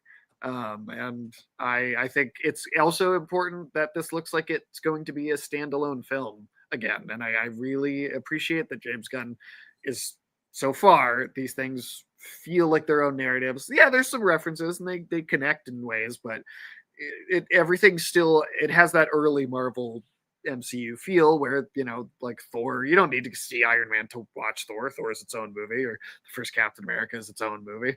And I think they need to stick with that for a little while. Yeah, I like the trailer. I like the vibe of the trailer. I guess I get a little bit of what people saying. It's Guardians kind of esque. I kind of get that a little bit. What people be saying, like I said, if James Gunn wasn't attached to it or is the big head over at DC, and he's not even directing it.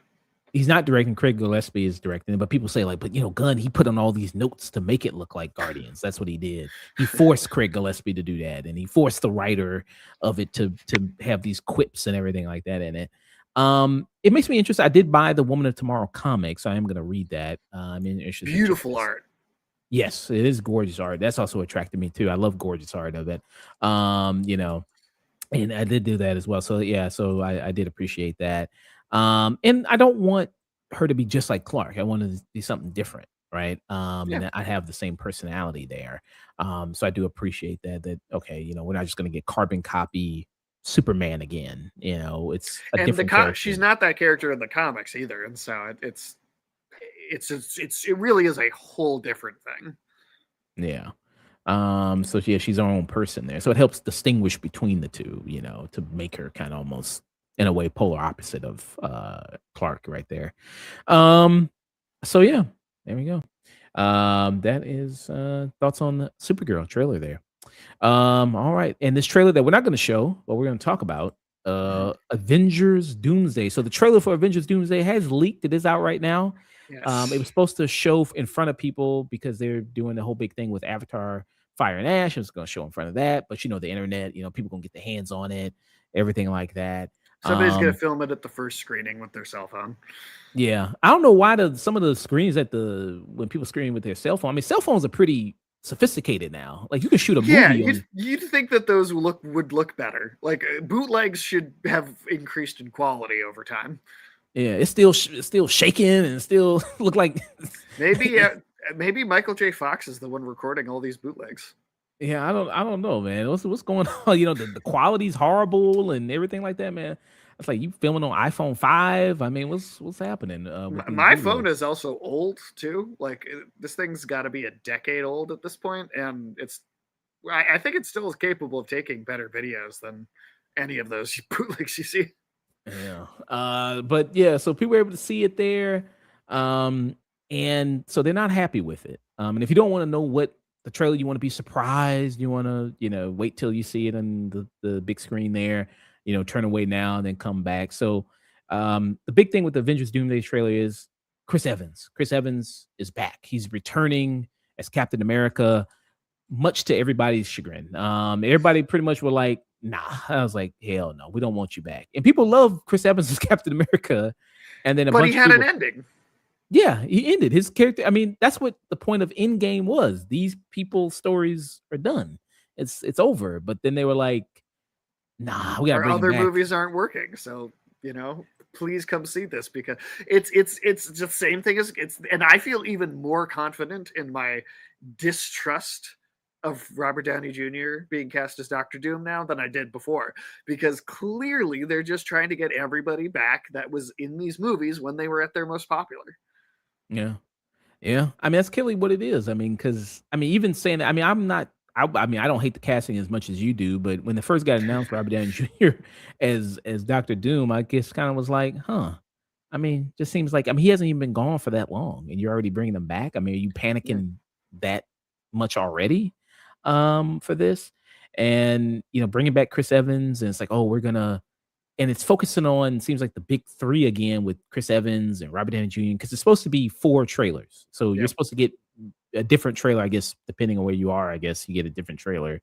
And it's going to showcase, I guess, the big characters from, so Chris Evans, Robert Downey Jr., not Scarlett Johansson, but I think even Mark Ruffalo or somebody. So everybody's supposed to get like their own kind of trailer there. When this seems like the way they were kind of leading into things, it was kind of going to be more focused on maybe Fantastic Four, then the X-Men, maybe even Sam Wilson, Captain America, with that. And it's also people say like this is kind of a slap in the face to Anthony Mackie to bring back Chris Evans. Yeah. Like you were just like, oh, well, you can't do shit. You can't bring in the box office. And even Kevin Feige I felt like that was kind of throwing him under the bus. But when, Brave New World came out and it didn't do well, and then they asked him about it, it's like, well, I think that Kevin Feige said something to the effect of that. Well, I think people just missed Chris Evans, and that was why it failed. That's not why. It's because you keep putting out mediocre movies, and people are tired of your shit. Yeah, it's like I think people who even really didn't like that movie. I think even me and you said the same thing. I think he's the best thing in it. Yeah, even though it's a mediocre movie. Yeah, and I think that was better. That was still a better movie than many of the things preceding it in the phase 4 and 5.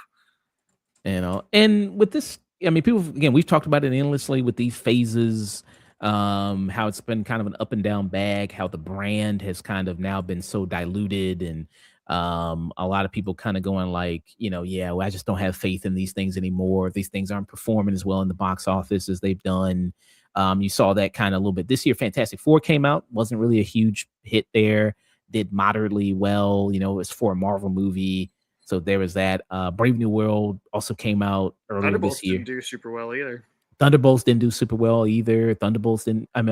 Brave New World didn't do super well. So you had 3 MCU movies, and I like Thunderbolts a lot. I like them. I think Thunderbolts is one of my favorite things they've done recently. I'd say all 3 of the films that came out this year I liked more than the majority of the things that have come out the last 5 years.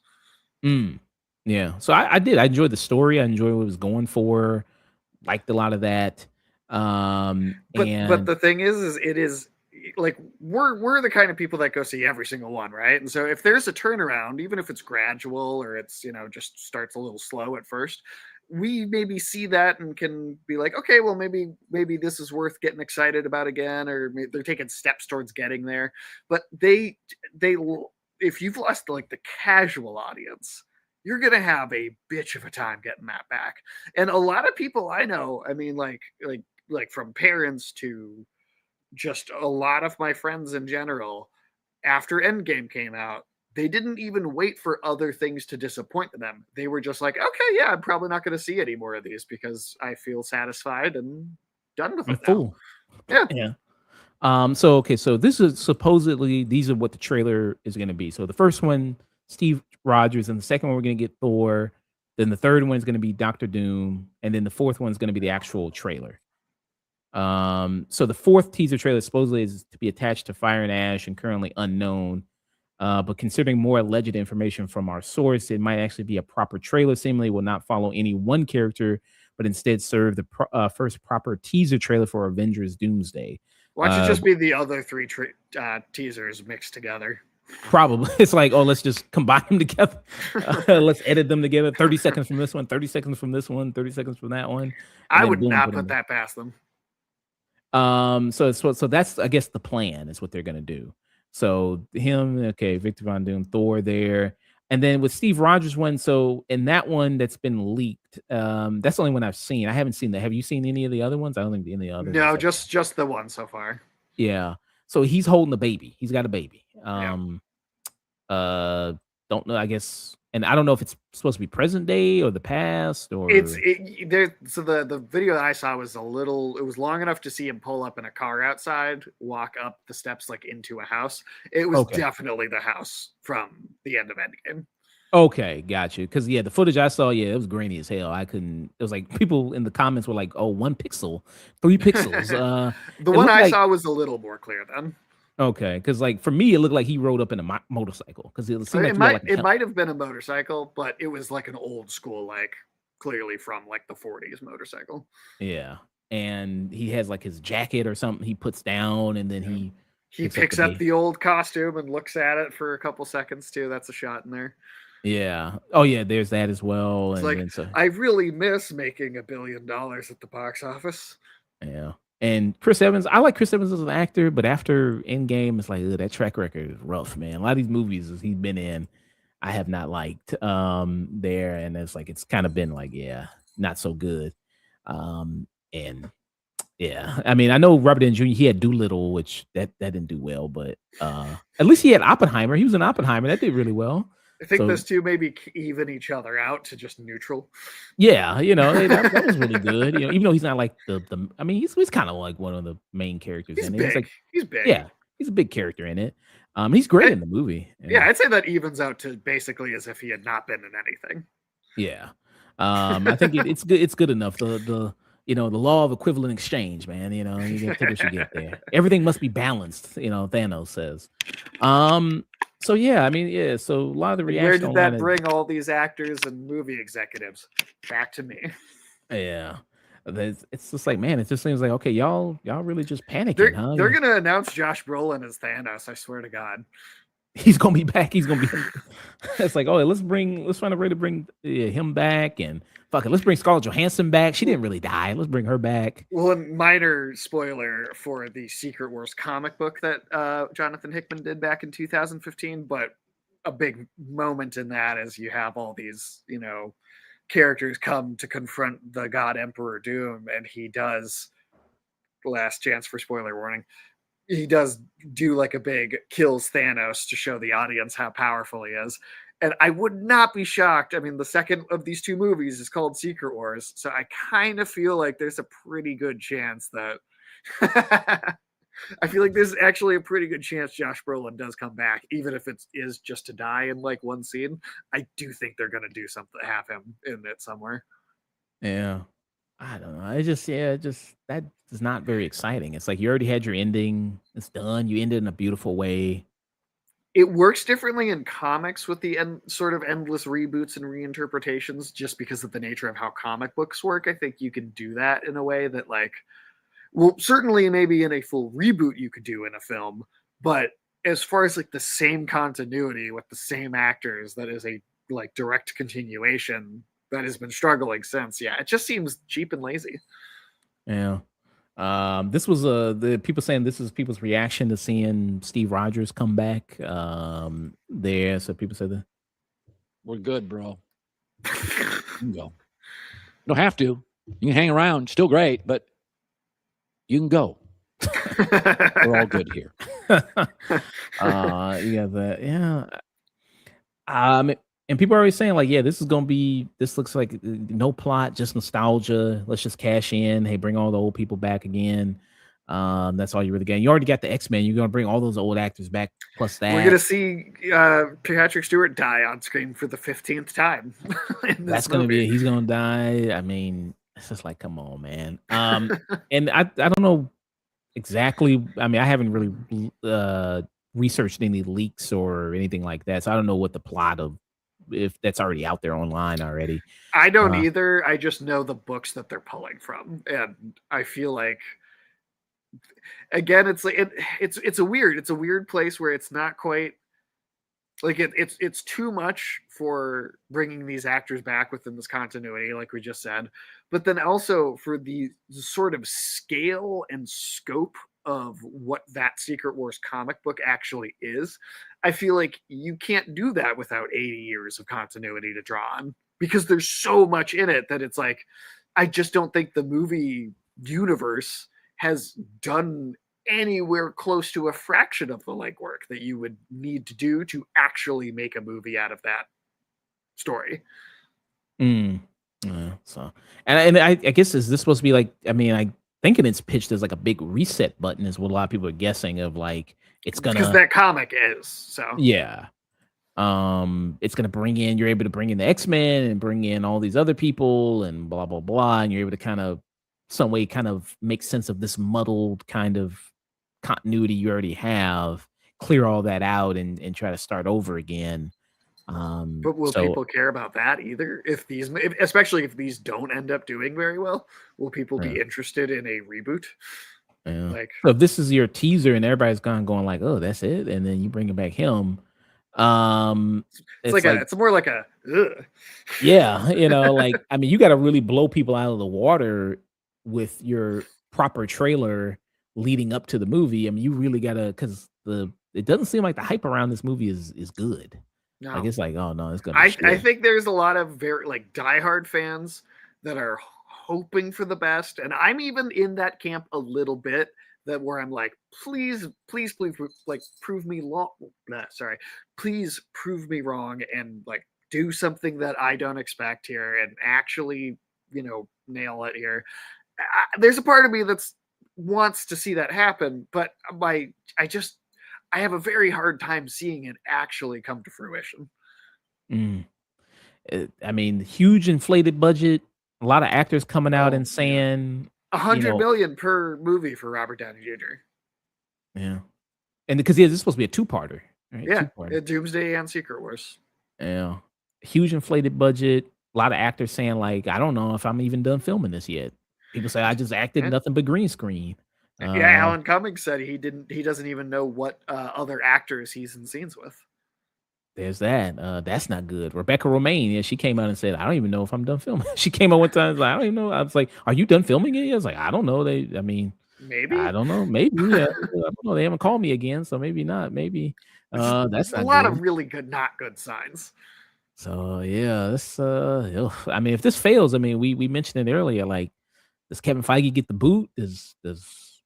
I mean, is there a Yeah. whole reshifting of the leadership at Marvel? Like, what kind of happens if this fails? If this is bad? If this is a bomb?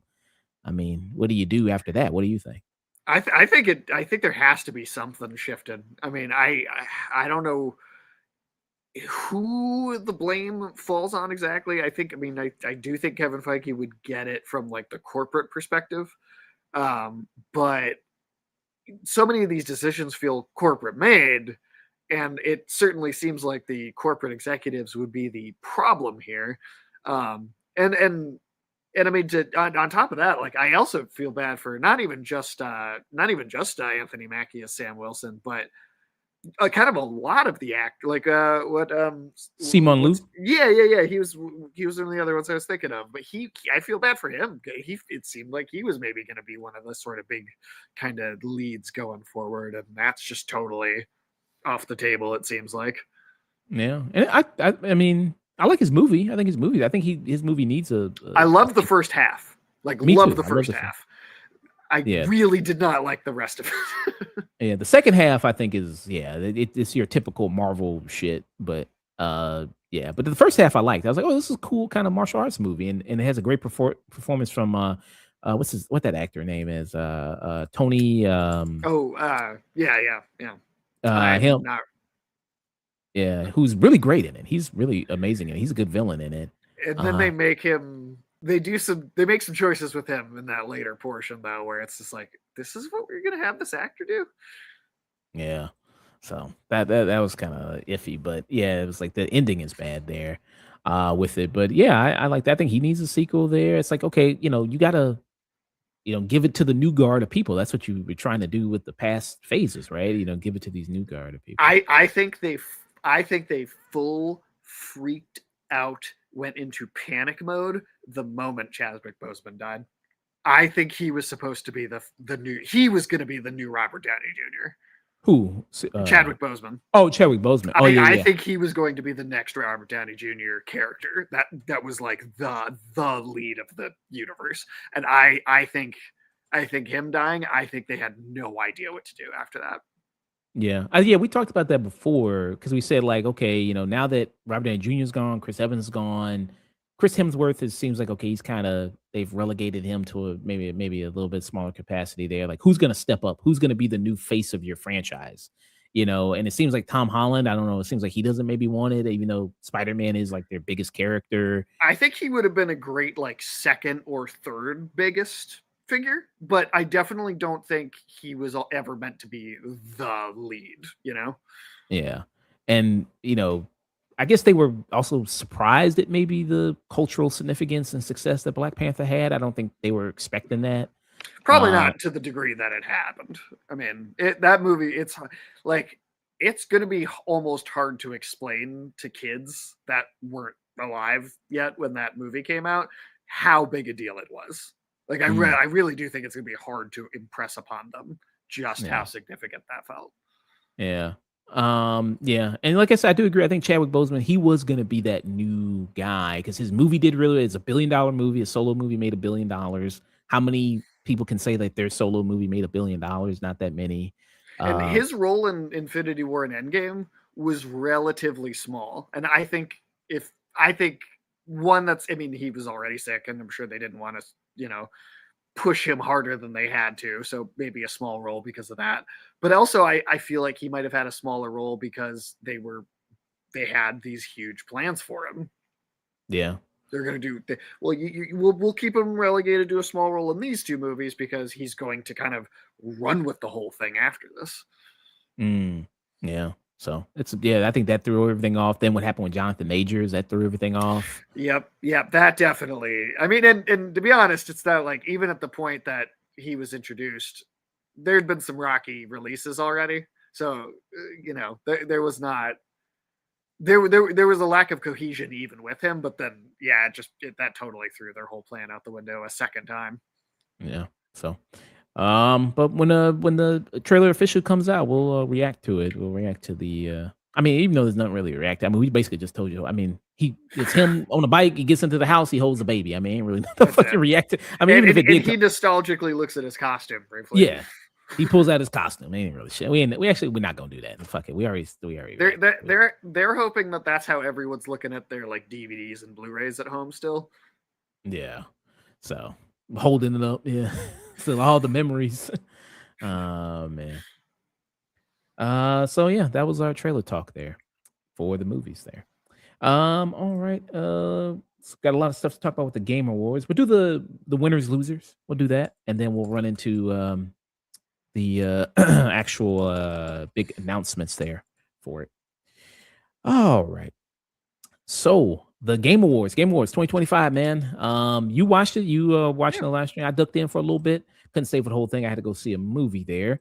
But seemed like all in all, good event. Seemed like people liked it. It was I think not the best they've ever done. That might have been last year, to be honest. I thought that was pretty good. But I think it was a decent show. I think they messed up the order of some of their reveals though. And I think there's a little extra negativity that I think would otherwise not be there because of what they chose to be the last thing they showed. Okay. So we're gonna run through some of the winners there. What do you want to start with?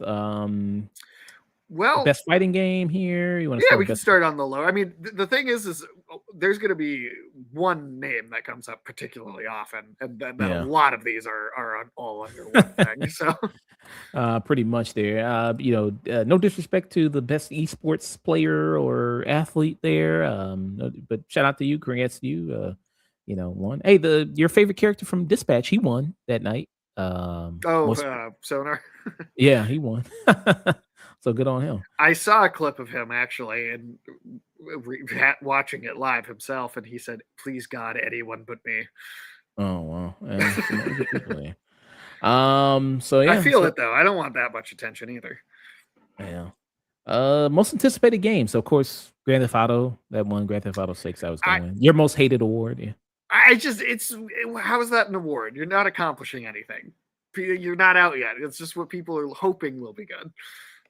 Some people are upset about this. Like player's voice was weathering waves there. Yeah, which I didn't even know what that was. It's like a mobile kind of gacha game, and while the voting was going on, they were offering like a bunch of free like XP boosts or like kind of in-game stuff. Not directly saying like, hey, we'll give you extra stuff if you go vote for us, but like kind of running it at the same time in a way that clearly I think is sort of making it feel like, come on guys, go do it. Like asking people. So that's a little weird, but I think it's just a sign of like how kind of casino brained people that play mobile games are. Best adaptation, your favorite thing. There wasn't even anything good on here to pick from. So I saw Minecraft movie. I didn't like that. It was one of my worst movies of the year. Devil May Cry, which we reviewed. We thought it was okay. I didn't see Splinter Cell, so I can't say. Did you watch Splinter Cell?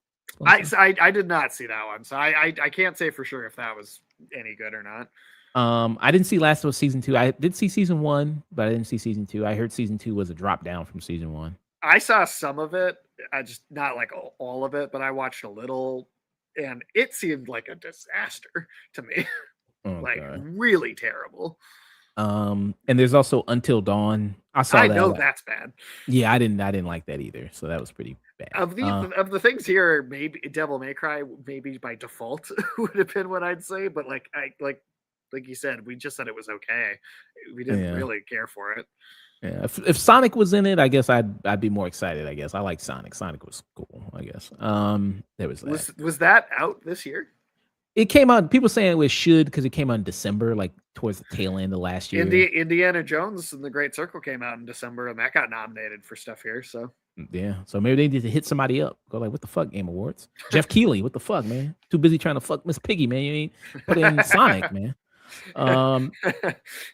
Congrats to Arc Raiders, but you're not really a multiplayer guy. Not really. I mean, I play like Split Fiction was on there, which I've Yep. voted for myself, but yeah, the rest of it, yeah, not really. Let's see what else here. You wanted Sonic, right? Or you wanted I that never one. want Sonic to win anything. Oh, okay. What was the one you were rooting for here? I think when you were rooting for a particular one here? Or no, No, you were not hoping, really. I forgot what was the racing game you said that I don't know, you hoped win. I don't know. I forgot maybe. I'm thinking about some I mean, I some- guess I feel like I would have just said Mario Kart by default, but because Yeah. I hate Sonic. Let's see. Best sim strategy. That was a game that Neil reviewed. Yeah, he reviewed The this. Final Fantasy Tactics. Well, there you go. Yeah. So he must be Yeah, I happy. haven't played any of these. Let's see. Best family game. I think this is you guessed this, right? I It was- had a feeling that was going to be the case. Like the reviews for that were like 9.5 as like the average, like across all reviews. It was one of the other Game of the Year contenders. So I had a good feeling about that.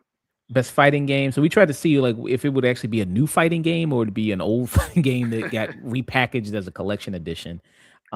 This Fatal Fury City of Wolves, I believe, is a new one. I believe. Okay.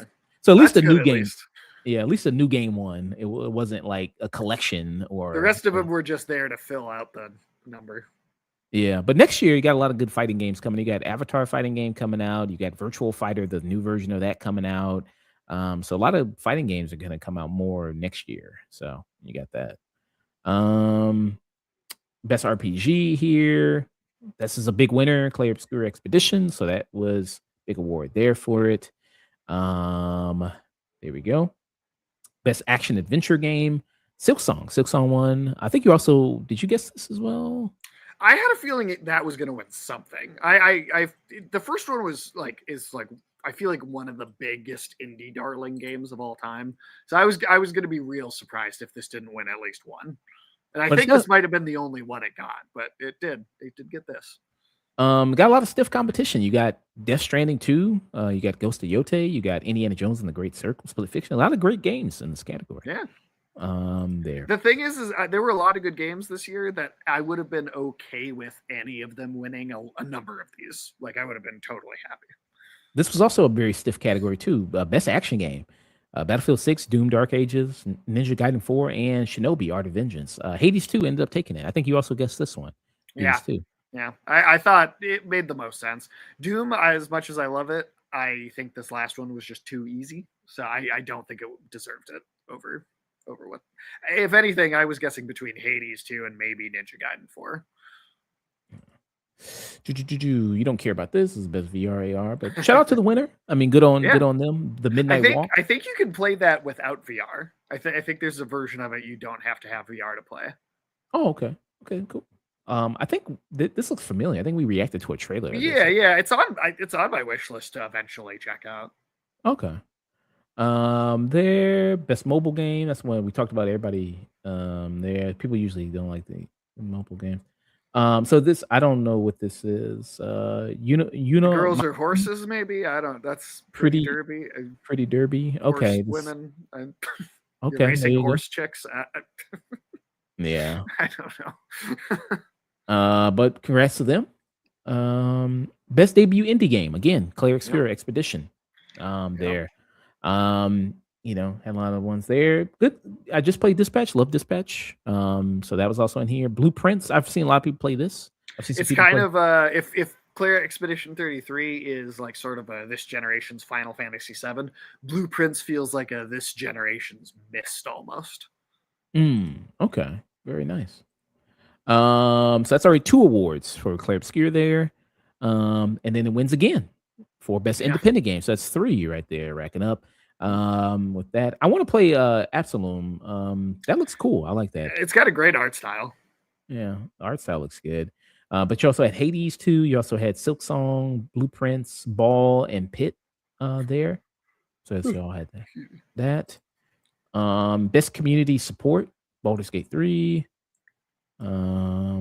Best ongoing, No Man's Sky. Like, so No Man's Sky has been basically winning this award for a lot of times, right? It's because they keep releasing entire new games as deep as free updates that like should be in theory from any other company like $30 DLCs every time, and those are just always free. Like the Okay. game, it like it's not my type of game exactly because I don't like sort of the endless sort of forever game type thing, but like it is just kind of unbelievable how much they have added to it over time. Like it's like 10 games in one game. Gotcha. Games for Impact, South of Midnight. Cool to see South of Midnight. So South of Midnight. I want to play that, and they did announce they're bringing it to the PlayStation 5 in the spring next year. So I'll finally Okay. get a chance to play that for myself. Yeah, I did hear that. So shout out to them. Great on them. Going to come to that console, PlayStation 5. They're going to come to there. Innovation and accessibility. Doom Dark Ages. This one. Yeah, there you go. So, do you know why it won there? I'm not sure exactly what it did to win that.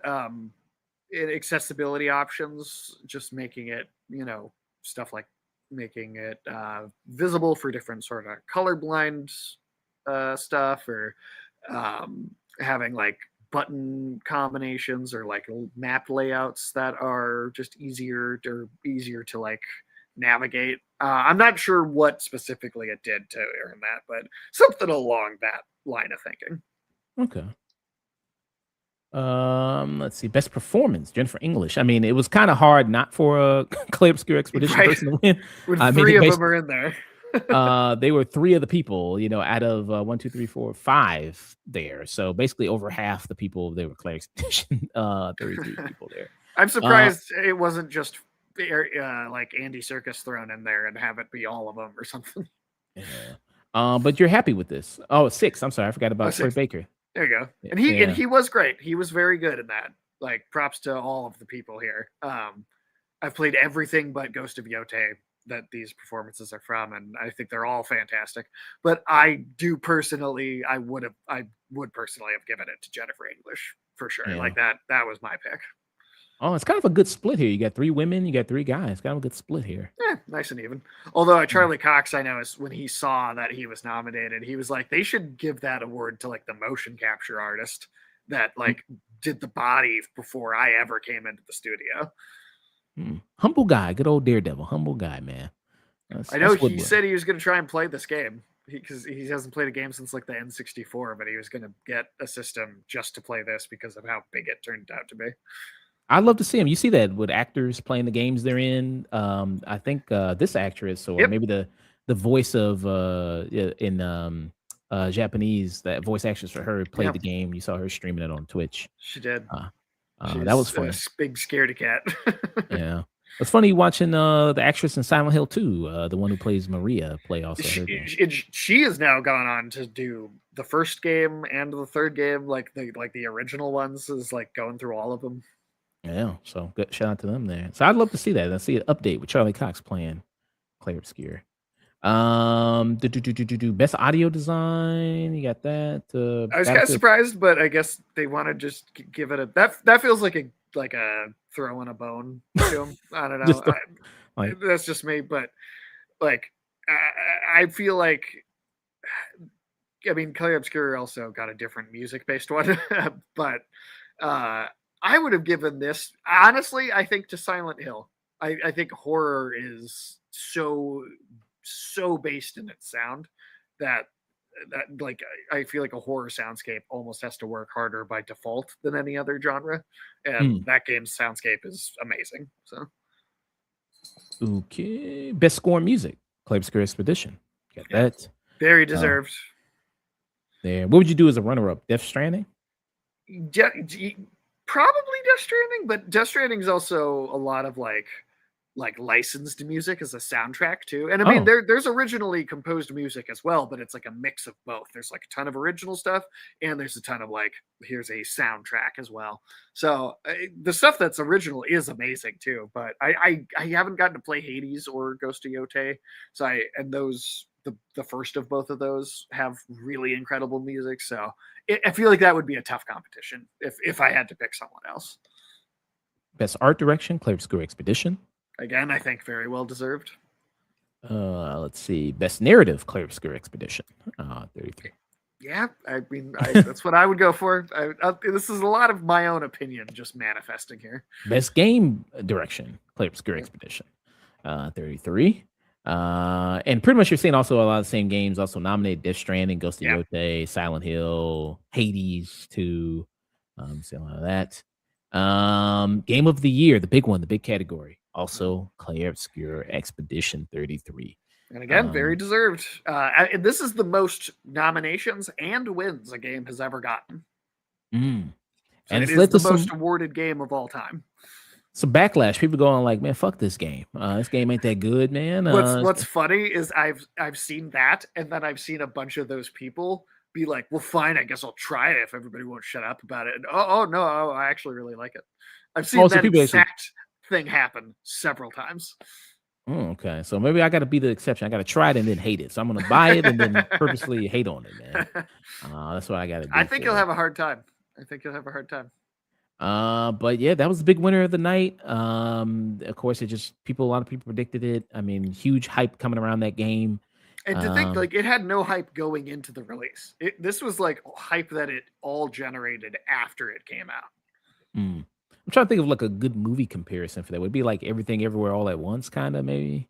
It'd be like that, or Return of the King winning like 11 Oscars in the same year. I mean, it's kind of and honestly being this big epic fantasy story too. I mean, it even more so maybe hits close to that Lord of the Rings-esque sort of feel. Yeah.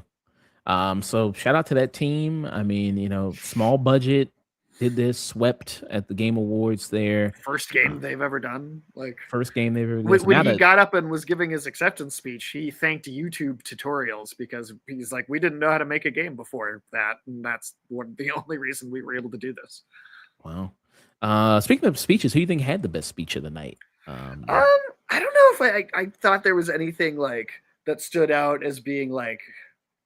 Maybe Jennifer English. She just is very charming and personable. And I mean, I think everybody was delivered very authentically speeches, and I think you could tell they mean it. A lot of them were very, very nervous, and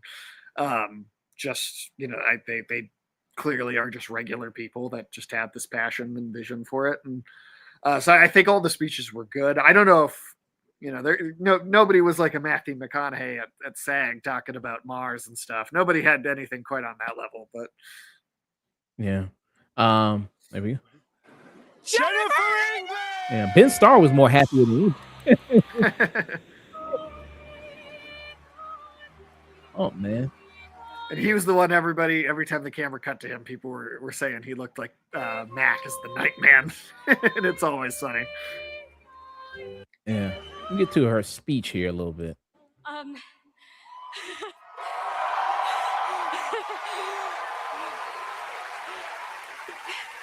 Thank you to everyone who voted. Wow, this is loud. This is not just my award. This takes a village.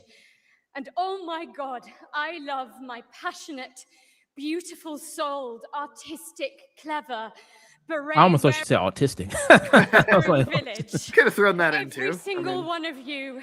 Guillaume, Jen, special shout out to Charlotte and Adeline, and of course, my wonderful Ben, who has been my ride or die throughout all of this, my big brother. Thank you.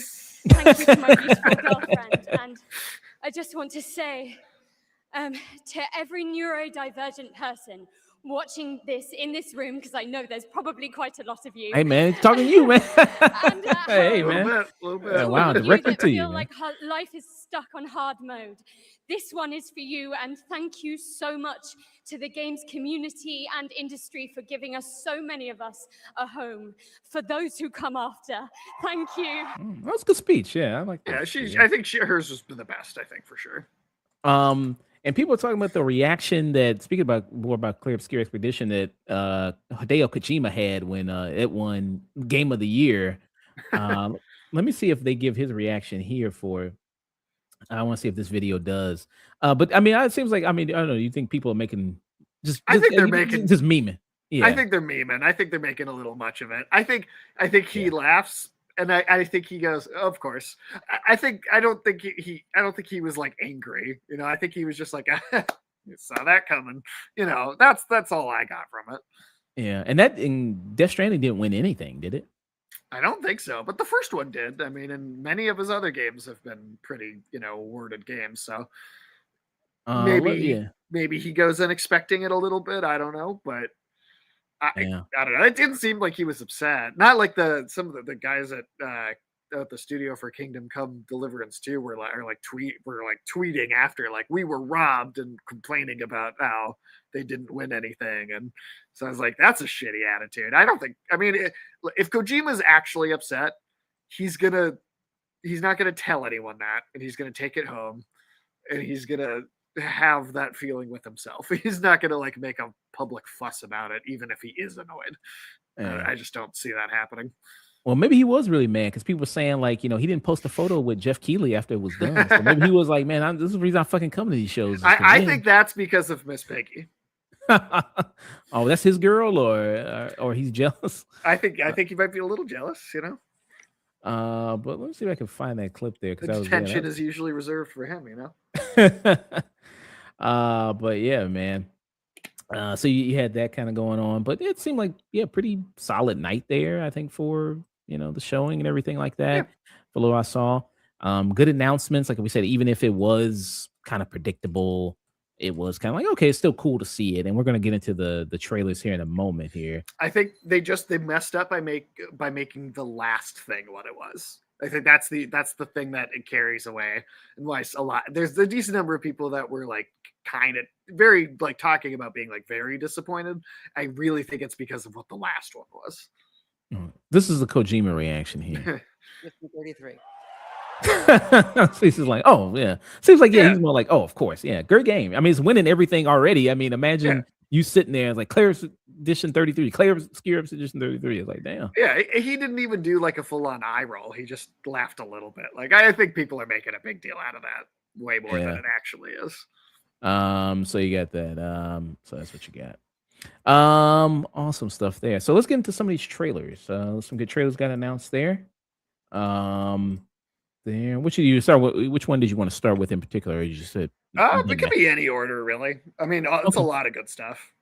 Okay. Let me pull up the one here. Let's do this one, and I'll add this one to queue here. And we can get into it. But yeah, a lot of great stuff shown there. Excited to talk about this with and get your thoughts on this. So let's check out The this. entire world knows your legend. You survived the Dragon's Triangle. Crossed the threshold to Atlantis. I've heard a dozen told tales that say you're unstoppable. Pants, see? Full on But full pants. all legends. It's not like it's not in there at all. She's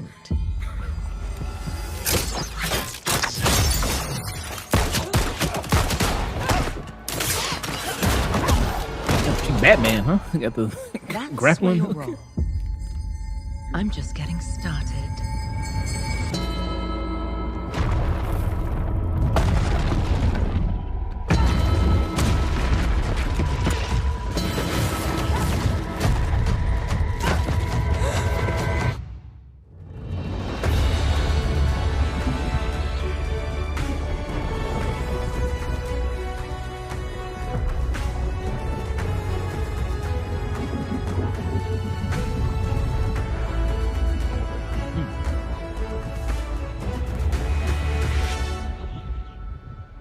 '27, Tomb Raider, Catalyst.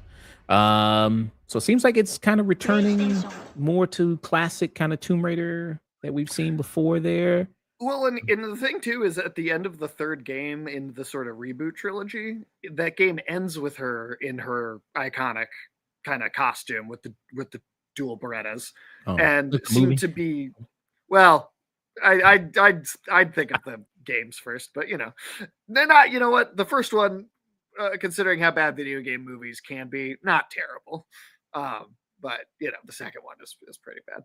But this feels like what they kind of set up at the end of that last game anyway. And from what I can tell, they seem to be trying to have sort of a unified like timeline where like the original games are like canon, and then the reboot trilogy just takes place first. And then now, like it's like her design here is kind of almost like trying to be a sort of 50-50 melding of the old design and the more modern design. And I think it looks like kind of a great meet in the middle between those two. And people were complaining about the way she looks, huh? I mean, seems like that's the big thing also. Which she doesn't look that different from the last ones, and she looks just a little bit more like she looked in the older ones. But I guess I don't know if they were complaining like I mean, yeah, I don't know. It's just I mean that's that's a lot, but it's also an alternate costume. And it was an alternate costume that was in the old game. So they got a goon option too. They got a gooner option. That's in I there. mean, they're trying to please everybody, man. But they're also doing. I think more of those comments were targeted toward because there's 2 Tomb Raider games that they announced. That's just one of them, and the other one is more of a straight up remake of the very very first one. So of course she's gonna, yeah, so of course that's gonna look. She's gonna look like she did in the old games in the game that's a remake of that. Yeah. I'll show that trailer since we're already talking about it. Legacy of Atlantis as well. I'll go ahead and just pull that up. So yeah, they announced 2 games for Tomb Raider there. And I want to know which one you think looks better here. I think maybe Legacy of Atlantis, maybe. Let's take a look. It's been years.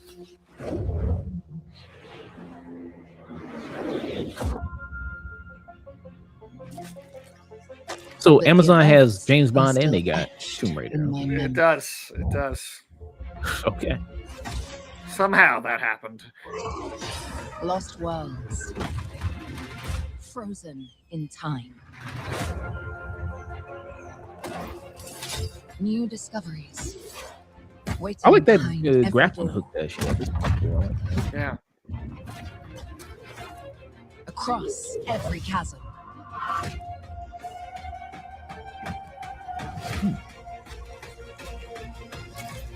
I didn't know then the path this adventure would send me on.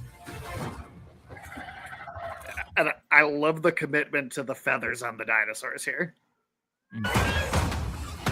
It does look really good. But it lit a fire that still burns. I need to see more. I don't know. I think I prefer when she had a Cybertruck chest, man. I don't know. I think that was fine. To uncover the secrets of Atlantis.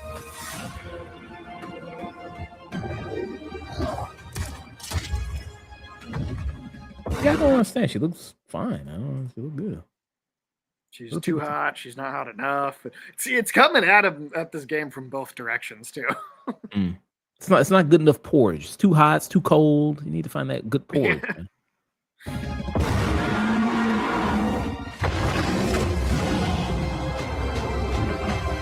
Some legends are destined to be retold. Okay. I think this Legacy of Atlantis trailer looks better, I think. For me, I think. Well, I think the thing is you're getting a lot more from one of them. That's a remake of the very first Tomb Raider game, right? It is a reimagining of that very, very original title. And we're seeing actual gameplay here. We're getting a lot. And also we kind of know what it is because of that, because it's a remake to some degree. Whereas the other one was like, that was purely a CG cinematic, no gameplay at all. Like, just teasing sort of the idea of a new game, but not really telling us too much about it. So I find them a little hard to compare.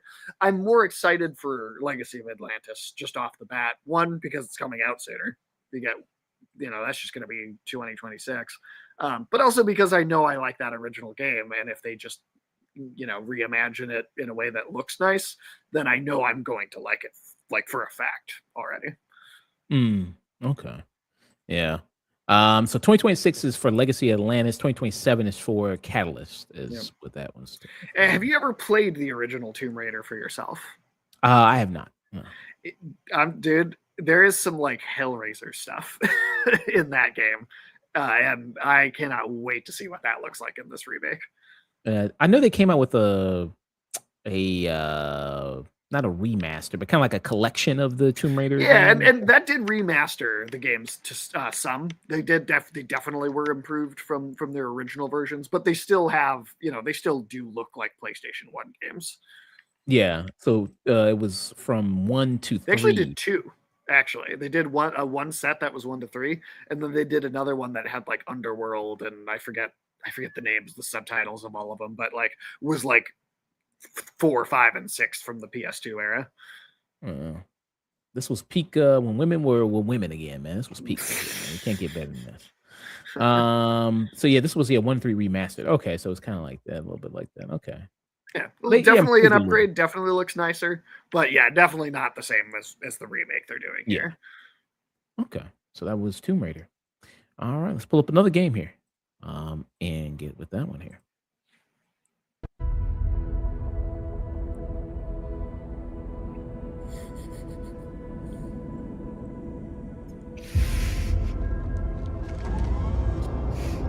I think I knew at that moment it was Star Wars with the zoom in on the hand. Yeah.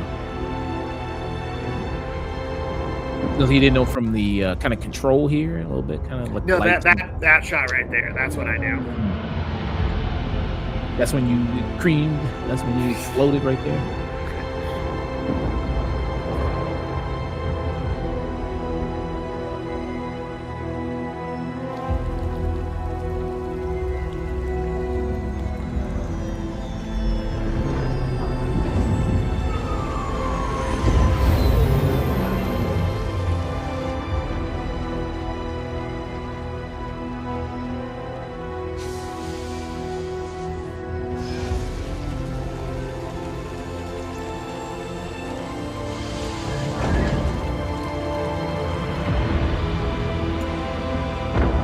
If you've played the original KOTOR, you will recognize that ship. Okay, what is that ship? So now I don't know if it's the exact same one or if it's just the same class of ship, but the main villain in the original KOTORs, that's his like flagship in their Sith armada, and it's called the Leviathan, and it does crash on a world in the original game, and I don't know. It's possible it's just a different class that's the same type of ship, but I have a pretty strong feeling that that this is like a very specific planet from the original game too.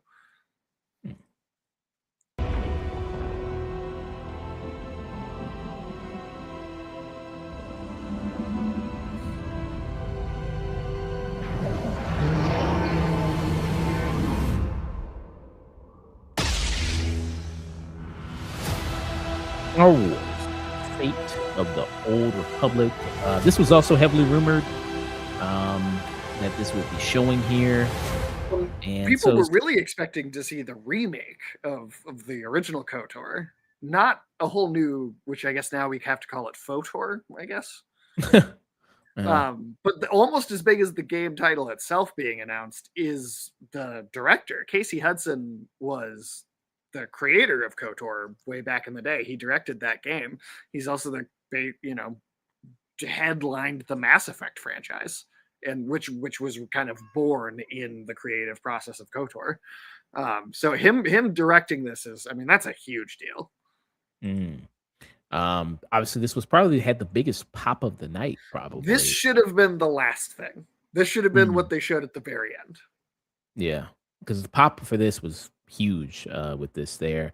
And so right now it's going to be on Windows, but unspecified consoles as of right now. People were saying like 2030, and then the director came out and was like, hey, guys, it's not going to take that long. I'm not getting any younger. So I don't know if he means 2029 as in, no, it'll be more, 1 year sooner, or if he means, he's going to have this out in 3 years. I don't know, but. And this is Casey Hudson right here. It looks like a young guy. It looks like he can, last pretty long. I feel like those are all decent. Well, that one might be more recent, but a lot of those are older pictures, I feel like. Yeah. So got that gun going. But But he made KOTOR. Well, he's a big part of what made that what it was back in the day. I mean, a Star Wars story that just allows itself to go into some more mature places. Andor is the one other thing I've liked on the same level as the writing in KOTOR. So I mean, I'm positive you would like KOTOR. But KOTOR also does kind of hold on to some of the more fantastical parts of the whole thing more too at the same time. And I mean, one of the things I really love about it is that there's a number of places in which that original game, and the second one even more so, really takes on like the tone of almost full on like horror sometimes. Which is something I just don't think and Andor, I don't think did that. Like, yes, Andor did, this amazing character drama and all this great stuff. I don't think it ever felt like almost like supernatural horror is a tone that I think nothing but KOTOR has ever done. And I'm so excited to see more of that sort of feel come to life in this. Yeah. So yeah, that was pretty amazing there. I mean, I hear a lot of people talk about KOTOR, how great it is, how, for a lot of people it is pinnacle, kind of peak Star Wars there. It's honestly just one of the best RPG video games I think that anyone has ever made. Like rivaling the best, at least, of like Final Fantasy. Wow. Okay. No date yet, but soon, I guess. Depends on how you define soon. You know what? If they've got this out in 2028 from like initial CGI reveal, I feel like that's soon for how intensive game development is these days. I think that's fair to call soon. We got another trailer right here. Rated M for mature. Kids have quite the imagination now. Yeah, they do. Lasso mentioned this place, but he never showed it to me. It was his private hideout when he wanted to escape.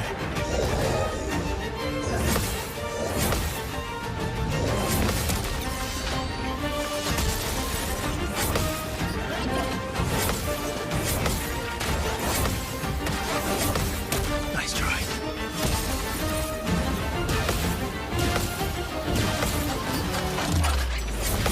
Let's dance.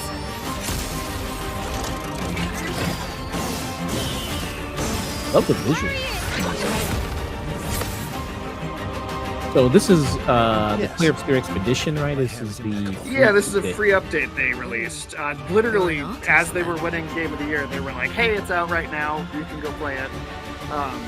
It's a whole new area with new bosses, new side quest stuff to do. I don't know exactly how long or how much like content is actually there. I haven't had a chance to dive into it yet myself, but I mean, I'm delighted at the chance to go and experience more new stuff for that game. I mean, it's very, very exciting. And for it to just be free, I mean, on top of the low price point of the game originally, they're just releasing stuff for free. They're not even like charging for DLC. I think that's great. Nice there. And I guess it's Willy Wonka land, I guess is what they're doing. Okay. There's a very good reason for why that design choice is what it is, but it would be spoiling like the whole game for me to explain it. Gotcha. Okay. All right there.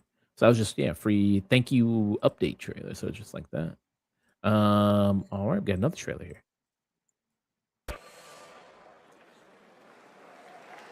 All right, now it's time to put an end to gaming's most controversial mystery. I'll skip all this. Isn't it? It's theater kids. I'll skip this a little bit. All right, here we go.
And this is the trailer for Divinity.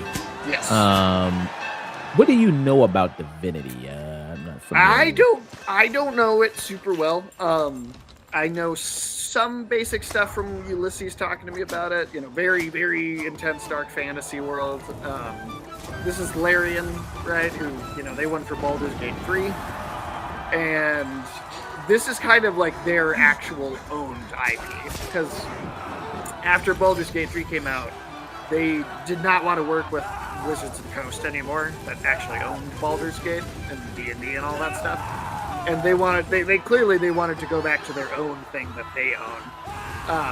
And there's a bunch of other Divinity games. There's just games called Divinity. There's Divinity Original Sin 1 and 2.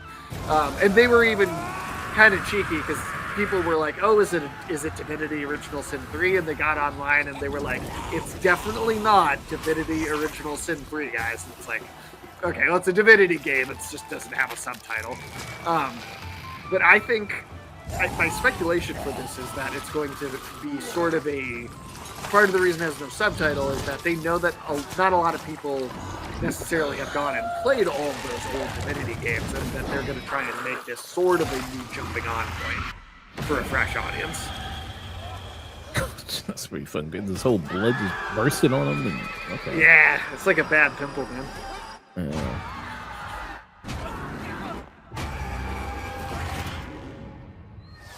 So, Divinity, to be announced. So it's no release date yet for it.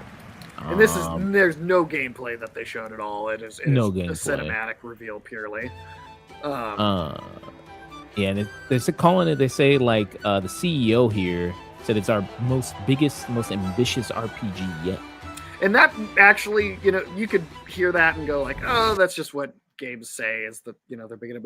But you know, even without having played Baldur's Gate 3 myself, I do know for a fact that it is in just, again, scale, size, and just like the scope of it, it is big. It is a very big game. So when they say that, they do mean it. Okay. So are you heavily anticipating this, even though you haven't really been a big fan of the series? You maybe gonna check it out. You know, there's one that Ulysses has played some of these, and there's one that he recommended if you want to play one, try playing Divinity Original Sin 2. He says it's probably the best one. I think it got a free PS5 like update today, so that or today or yesterday. So there's like a kind of slightly remastered version of it out there, but. So if anybody is interested, that I've heard is the one to try. I might give it a shot myself, but I don't necessarily have anything to attach myself to specifically get excited. Just because I'm not familiar with the world, but I'm intrigued by it at least for sure. Gotcha. Another trailer. Check it out.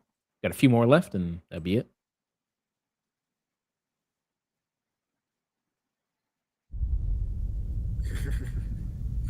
Do you feel it?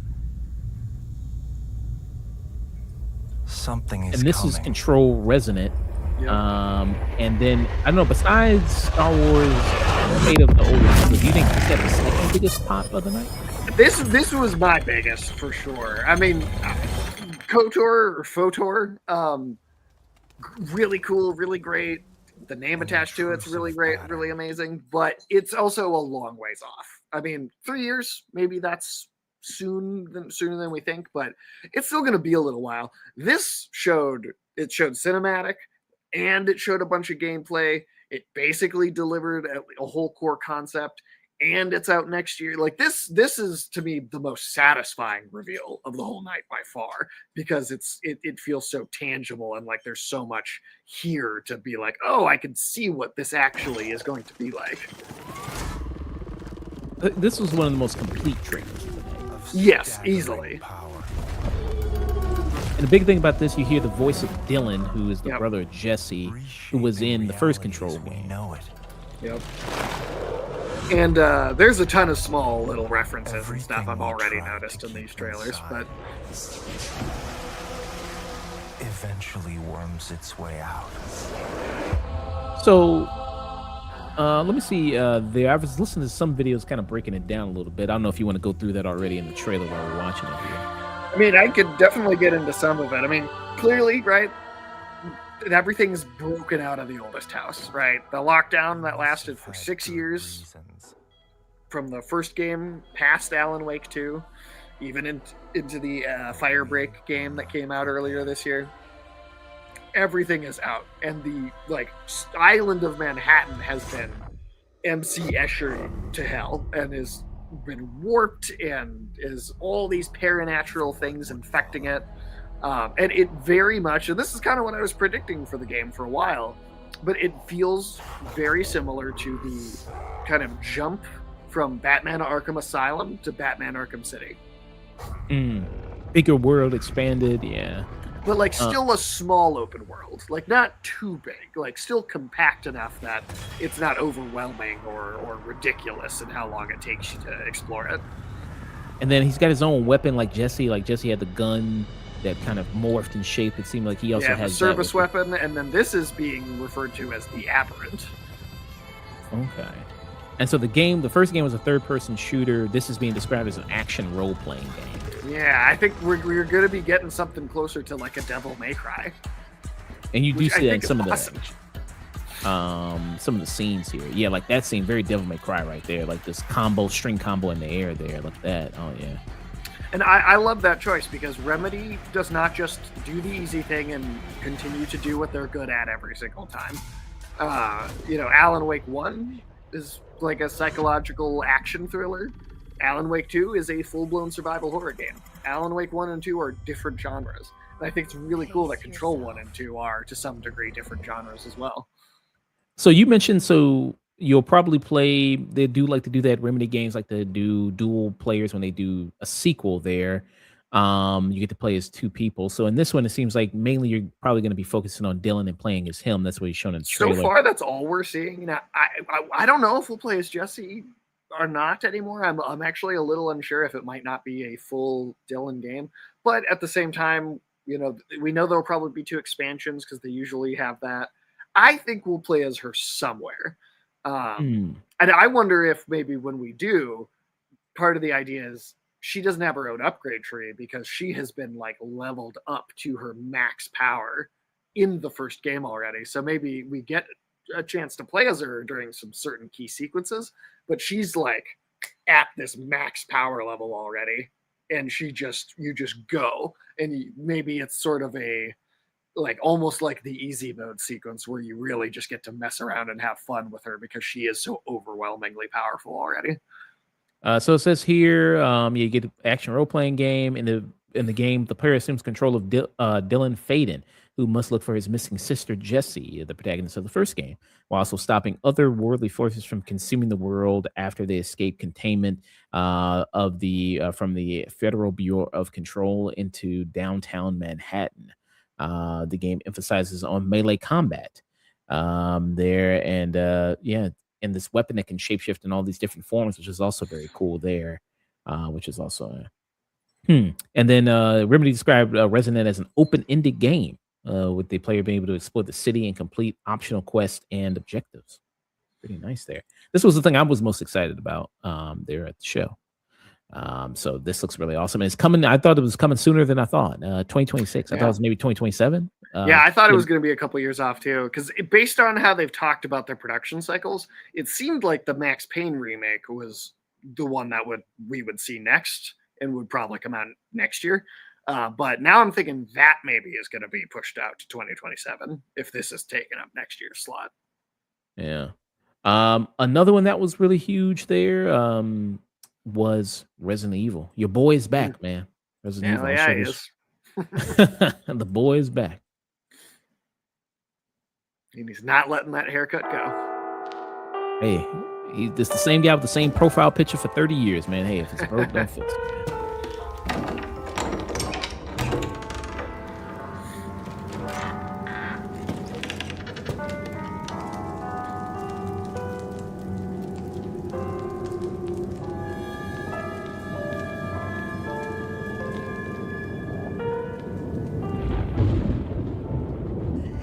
Hello?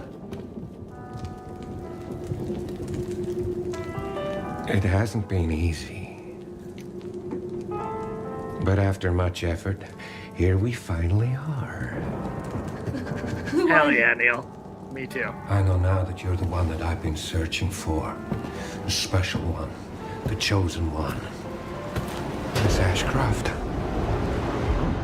Is this character from Resident Evil before or no? New character? No, but I mean, Umbrella was always such a faceless corporation. I think Talk to me. Is this one like the others? You could kind of always go back and be like, this person was part of their team or executive level or something. There's so many, people that would have had to make that company run. I just got a and we've report of only a ever missing seen a police few of officer. them, so they can kind of make that up and have It it might make be sense. unrelated, but he disappeared near where the 5th body was found.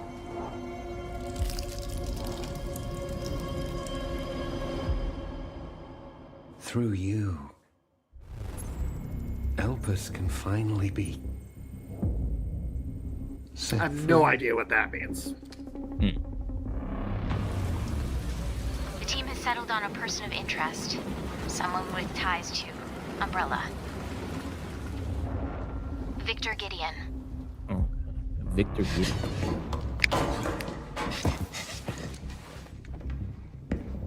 Grace! Grace! He's seen Worst- better days. Victor Yeah. purchased a building after Worst Umbrella game of went hide and under. seek ever there. I'll send you the address.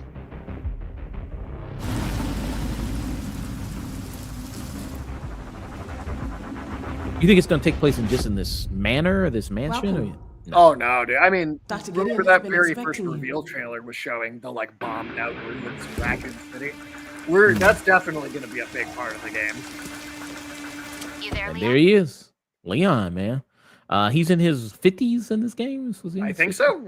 He's in his 50s, and Yeah. his knees and his joints seem to be as good as they've ever been, which does not happen in your 50s. But Well, I mean, he's done a lot of work at cardio, calisthenics. I mean, he's a yoga. super soldier, effectively. Yeah. Yeah.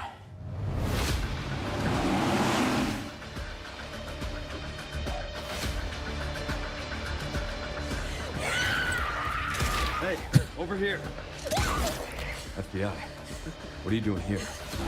Would you like to see what's hidden under the hood? I wonder if that's not Leon's hands being shown on the computer screen there. Let me see. Let me go back. FBI. What are you doing here? Would you like to see what's Right Yeah, there? right there. Because Leon also is wearing these full finger gloves that I just don't. I mean, it could just be a design thing, but I feel like that's the first. It just seemed noticeable because he's never done that before. But just gloves all the way up his arms, you can't see any skin, and it makes me wonder if he and there's a shot. I don't know where in the trailer exactly it is, but you can see what looks like a big infected wound on his neck too. So I'm thinking he's got something in him, or whatever the main virus is in this game might be in him. hidden under the hood? Don't do anything stupid. Me? Never. Yeah, it seems like you see more, outside the mansion there. And Resident Evil Raccoon. We're going back to Kevin. Raccoon City. That's going to be. We'll see how much each game location has time-wise, but Yeah, I think right there you see it.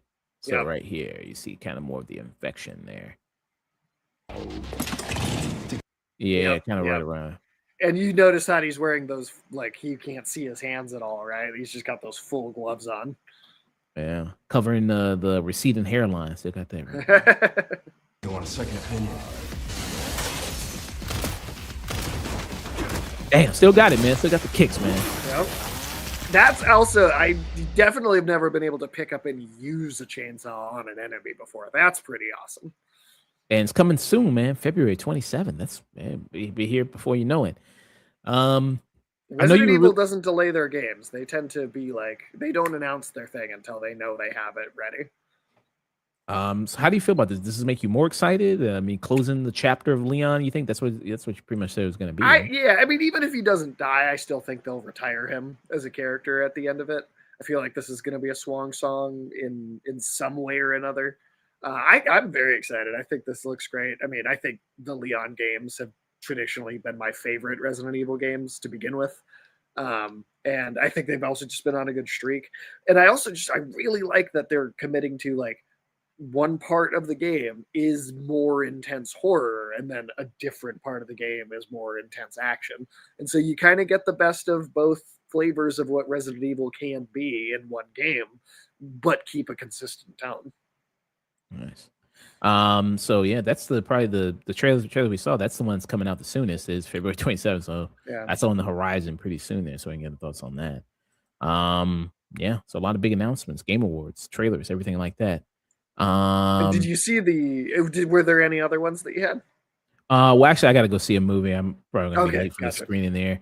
No worries. So I got to close out. But thank you, Sage. Yeah. Thank you so much for joining me, man. I know the Phantom Blade one there.